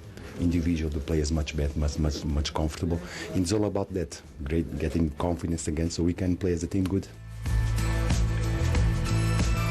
Morning, Nuno Espirito Santo talking after the West Ham win at the weekend over Newcastle United. Everyone of a claret and blue persuasion delighted to see that. I'm sure Joe was as well. Yeah. How pleased were you to see the likes of Freddie Potts getting a start? Yeah, brilliant. He got man of the match, didn't he? Yeah. I was delighted for him. I played with his dad, made my debut with his dad, and I made my second debut with his brother.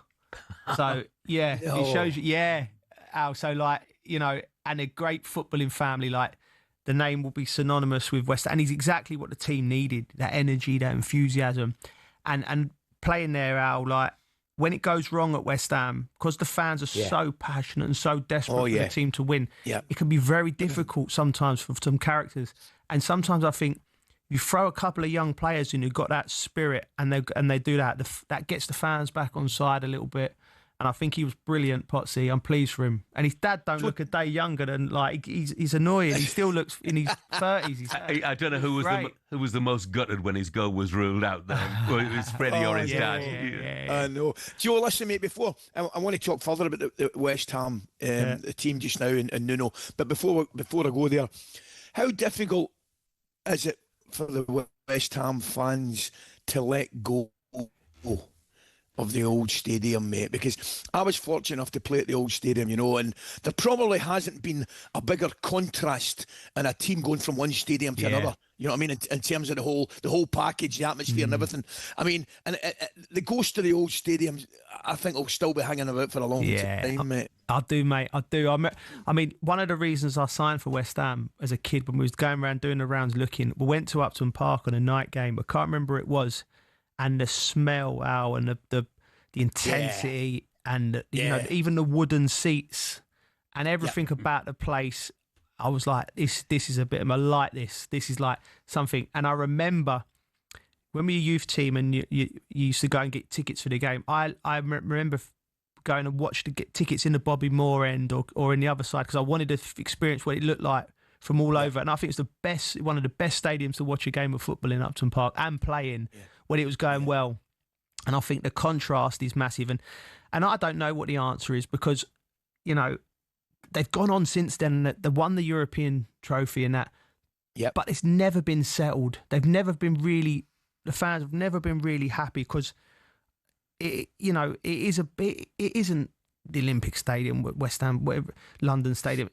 It's not a great stadium to go and watch football in. Whatever way you dress it up in. Yeah. And Upton Park it felt like home. So when the results ain't going well, that gets used as a stick to batter the owners with, unfortunately. Yeah.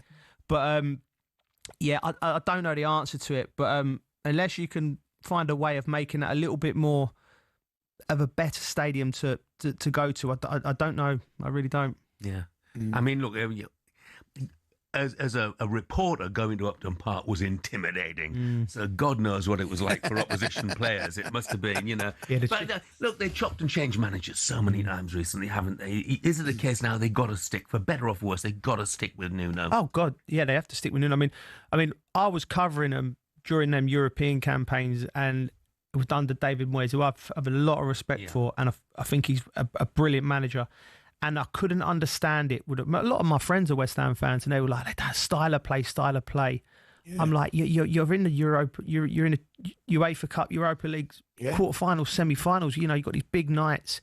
You're winning trophies like what called and when you used to interview Moisey, and I could feel him being like, "What more do you want me to do here? What is this?" And it was almost the impossible job, and they should never have let him go. If anything, they should have given him more say and more power to keep driving that club forward. Yep. You know, but I think the way that it's set up with Sullivan and Brady, I know that they want what's right for the club, and they do, but they're business first and foremost, and they like to be in control and a way to do it. I've always thought West Ham, if you've got a real top manager like David Moyes and he's proven himself, why would you not go to him, David? How do we take this club forward and let him reshape the whole thing? Like what it seems to me like what Arteta's doing, who was emerging as a top manager at Arsenal. You can tell decisions are made at that club by the manager. You know, and I think West Ham desperately needs that. It needs someone and I hope Nuno can establish himself and gain that kind of power, because West Ham should be certainly in the top half of the Premier League, but there's such a well-supported club. If it was run in the way that a Brentford or a Brighton was run, the sky's the limit for West Ham. You know, but that's why the frustration's there with the West Ham fans. Yeah. I mean, look, obviously the struggles in recent years, well documented and things, and the one constant through the last, I don't know how many years now, is Jared Bowen, whose level of performance. I mean, West Ham fans, remarkable. West Ham fans their worst nightmare must be that they wake up one morning and Jared Bowen says, "I've had enough of this, I want to go." Yeah, well, they got Danny Dyer making sure he don't leave, I'm sure. You know what I mean? So if he ever thinks about it, he'll have, Danny in full in character at his front door. But like Jared Bowen, for me, he's been one of he stands shoulder to shoulder with anyone in West Ham's history. What he's done at that club, like you said, he put silverware on the table. That's an unusual thing for West Ham. He's been brilliant. I remember going to interview him just before he made his England debut, and there was talk about it. And I said to him, "Mate, like, would you fancy the England field? How do you feel about it?" And he was really humble, Ali. He was really like, you know, he was like, he doesn't realise what a good player he is and what he can do. He didn't think the England thing would happen for him. And I look at it now, and I think Thomas Tuchel's probably thinking, all right, Saka's going to be the number one on that position. That's pretty much. But if I'm bringing someone on and I need a goal in the World Cup, you know, Jared Bowen is as good as an option as anyone else. And I think he's just a brilliant player.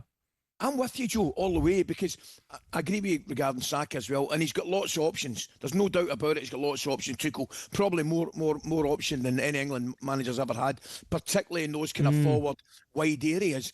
But the one thing where I'm with you, the one thing about Jared Bowen, I think he's as good an opportunity to get you a goal if you need one than any of them. Yeah, absolutely. He's a finisher.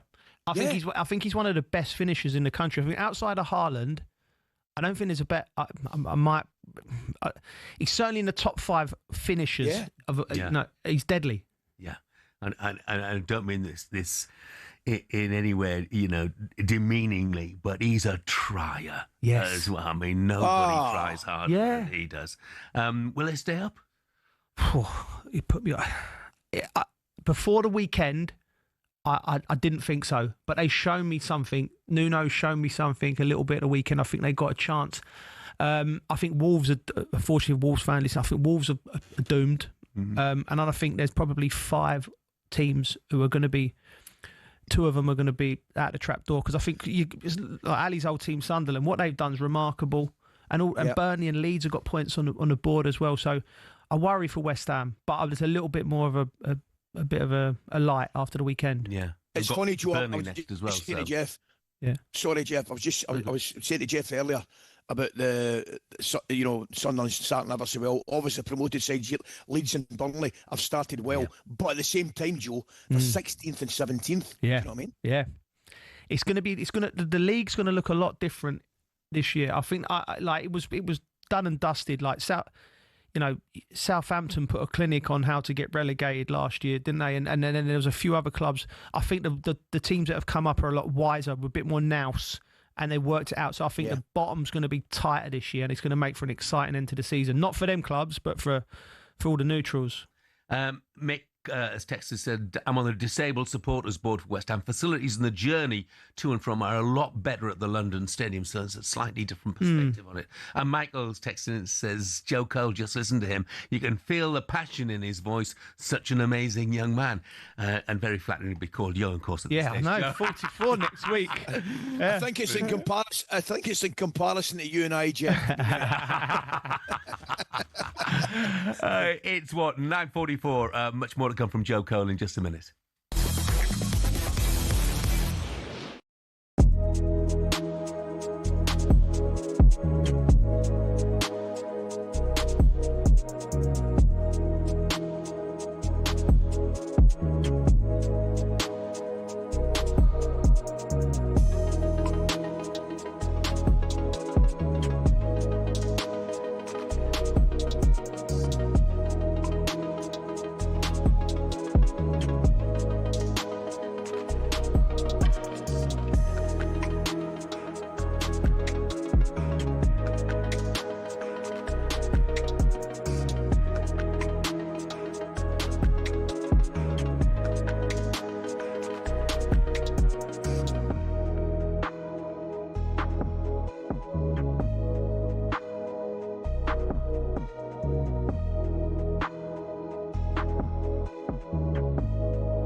Yes, for sure, because it's extremely difficult to do it, and especially in this league. But we need to maintain it. We need to recognize the things that we're doing so well to get to this point and to improve it still. And if we do that, I think we can do better. Good morning, this is talkSPORT Breakfast. I'm Jeff Stelling Ally McCoist is with us, and so too is Joe Cole. Mikel Arteta there. Arsenal won for the 7th time in a row, keeping yet another clean sheet in the process, as Arsenal fans never fail to remind me. Just so we talk about that, though. Oh, man. They are so touchy. Because I suggested last week that maybe they could just be a little more expansive. Whoa. Yeah. Anyway, before we do anything more, the book, Luxury Player, I've only read a little bit of it, Joe, but it's a brilliant book. The front cover's absolutely fantastic as well. But tell us a bit more about where the profits are going. Well, they're not going in your pockets. No. There's no. Listen, we're very blessed to be a footballer. Lucky. I've been asked to do a book a few times. There's many reasons I wanted to do it, but one of the reasons was put a few quid in a few charities' pockets. And one of the charities it's going to is Onside Youth Zone. It's something I worked with during the pandemic. Me and my wife raised money. And basically what they do is, the government don't fund as many youth clubs as they used to. So they put these youth centres, youth clubs in underprivileged areas around the country, and get kids, off the street, get them into the arts, get them into sport, sometimes just a bit of food in their belly and a nice safe place. And it's a brilliant place. I thought, it's organic and it's just something I felt if the money's going to go somewhere, it would go there. And another one's a friend of mine. It's Never You. His name's Kerry, and it's if parents get a terrible diagnosis with their kids and basically what it does is the government, but it helps the families out. So say if your kid's got a terminal illness and he's basically trying to make, that there's more money available to the families to support them in the darkest times, And I just thought these two charities, he's lobbying Parliament to try and get some support there. It's inspiring actually, because there's nothing can be worse than your child being ill. So I thought them two things, where the money goes there, and I know it's going to go in a good place. And a good thing will come out of it. Yeah, Joe, it's brilliant of you to do that, mate, because, I know how long it takes to write these things, and then the publicity, can go on forever. Yeah, but it's brilliant. That was a joy for me. Sam Wallace, who wrote it, because when you finish playing, your identity's so tied up into being a footballer. You start so going through it with Sam probably saved me a right few quid on therapy. Really, do you know what I mean? I was like, I really enjoyed it. You said where you come from, because I was 16, 17, thrust into the spotlight as a footballer, and then you could put your mask on as a footballer until retired, nearly 37, and then someone comes along one day and goes, right, that's enough. You got to grow up now and become a real, So it was really good thinking, going through the journey and all the stories and everything, and so I loved doing it. So it was a real labour of love for me. And Sam Wallace is a brilliant writer, and he's really captured it for me. No, it's fantastic, great. Joe. I've got to say, and just another quick, when you talk about players, and as a concern, players coming to the end of their career, there's, what they're going to do. It's a complete change in life and complete change in everything for them. But at the same time, yourself, brilliant. You're doing your coaching bits and pieces. Obviously, love working with you at TNT, and pun intended, by the way, you've got a finger in a couple of pies, a couple of restaurants going and stuff like that. Yeah. Oh, wait, see, you've certainly, you've got plenty going on, mate. He's after a freebie now. Yeah, I don't worry. Ali's been there. He's had a few. Listen, as you can see, it's got the McCoist seal of approval, the tomahawk steak down there, right? You better believe it, mate. You're still interested in coaching, though, aren't you?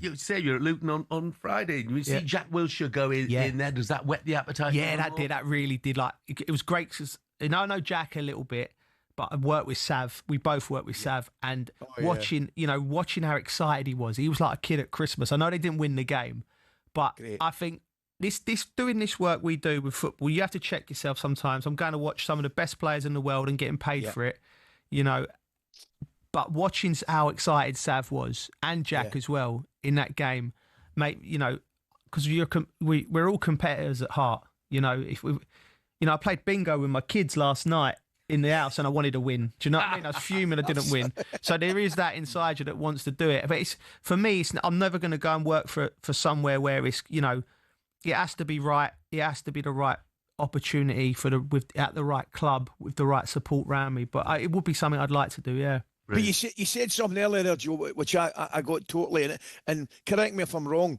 I don't think you necessarily miss the Saturday afternoon. Of course you miss it to a degree. The Saturday afternoon, the 45,000, the 50,000, the games. But you said something. It's the smell of the place. It's the training. It's the five-a-sides. It's the crack in the dressing room. It's everything, eh? Oh, it's everything. And when I retired, I wanted to, you know, I listen. Believe it or not, I do listen to people. You can tell my wife, right? So I spoke to a few players, and they said, "Listen, make sure you got something to walk into when you're retired." So I had, like you said, I got, you know, I had a little few business interests. Was going to work on the TV, the coaching. I like to do loads of things. One of the things I did was I got all my mates, my pals that I grew up with, and we started a football team again. A few other people I'd worked with. It was like the Sunday League, proper pub football, and honestly, it was hilarious. You know, because first of all, you know, your mates who ain't played football with for 20 years, watching them come to the slow realisation that they can't trap a bag of cement was brilliant on a Sunday. But we had some great memories. We won a few trophies, got kick lumps out of all over Essex on a Sunday morning. But and then you go to the pub afterwards or what, you know, for a Sunday roast. It was brilliant. So yeah, you do miss the football. Yeah, almost out of time, Joe. Look, you know a thing or two about World Cups. What, are you playing 3 of them? Yeah, 3. England's chances next year. Before the last game, I was a bit dubious. I was like, how's this looking, the last group of games? But what I like about Thomas Tuchel is he is putting the blinkers on. He's picking players that he wants. Yeah. I think no, for whatever reason, he's seen the Bellingham situation and thought, I need to do something here. You know, my only interactions with Bellingham has been he's been, you know, really good lad and everything, but he obviously felt he needed to do something with Bellingham, leave him out, whatever. And I think he'll get a response from Bellingham. I think Bellingham will get even better as a footballer. I think he's a genius anyway. I think the group's going to be strong. And if England are to win this World Cup, we are not going to be doing it with expansive football, because the French team, the Spanish team, the Argies, the Brazilians maybe will be able to out-football us. So I think a Thomas Tuchel style of football, listen, we'll get through to the quarterfinals, I'm pretty sure. You know, because there's about 300 teams in it. You know, Cape Verde are in it. You know, it's not like it used to be. Scotland. Sorry, Coisty. But when we play a France, a Spain or an Argentina at that back end of the tournament, we're going to have to play a pragmatic style of football, and I think Thomas Tuchel's brilliant at that. So I have more hope. Just a quick one on Arsenal, particularly the defensive record at the moment, Joe. Sensational, mate. Only lost 3 goals. How Big John Terry and the boy, he'll be looking, I know for a fact, and you know him better than I, he'll be looking every week and he'll just want to see Arsenal losing goals. Yeah. He'll definitely be, whoever Arsenal are playing, JT will have a shirt on. I look over enviously at Arsenal, Ali, and the way that club's run. Yeah. And the way that, the job that Mikel Arteta's done. And like you said, we had a conversation after the Liverpool game. Remember, Al? We was really impressed with Arsenal, even though they lost the game. That's right. And how they was, and everything from that game on, they just look impenetrable. And I think it's starting to play in the mindset of the opposition teams now. You know, and I think that's what we had at Chelsea. People just didn't think they could score against us, and I think Arsenal have now got that. And I'm a little bit concerned, to be honest. But I think Arsenal win the league and maybe the Champions League as well. I really think they're brilliant. And that's really hard for me to say. Really tough. Joe, look, I can't believe it. The hour has gone. Oh, wow. Really appreciate you coming in, mate. Really appreciate you coming in. Joe Cole, luxury player from Orion Books. And remember, guys, everything that is raised for this book goes to charity. Not everything that I would earn. Everything that Joe would earn goes to charity. You know, people have to earn a few quid. Of course, it doesn't get made by itself. But of course they do. But it's brilliant that you're doing that, Joe. Absolutely fantastic. And appreciate you coming in. Thanks.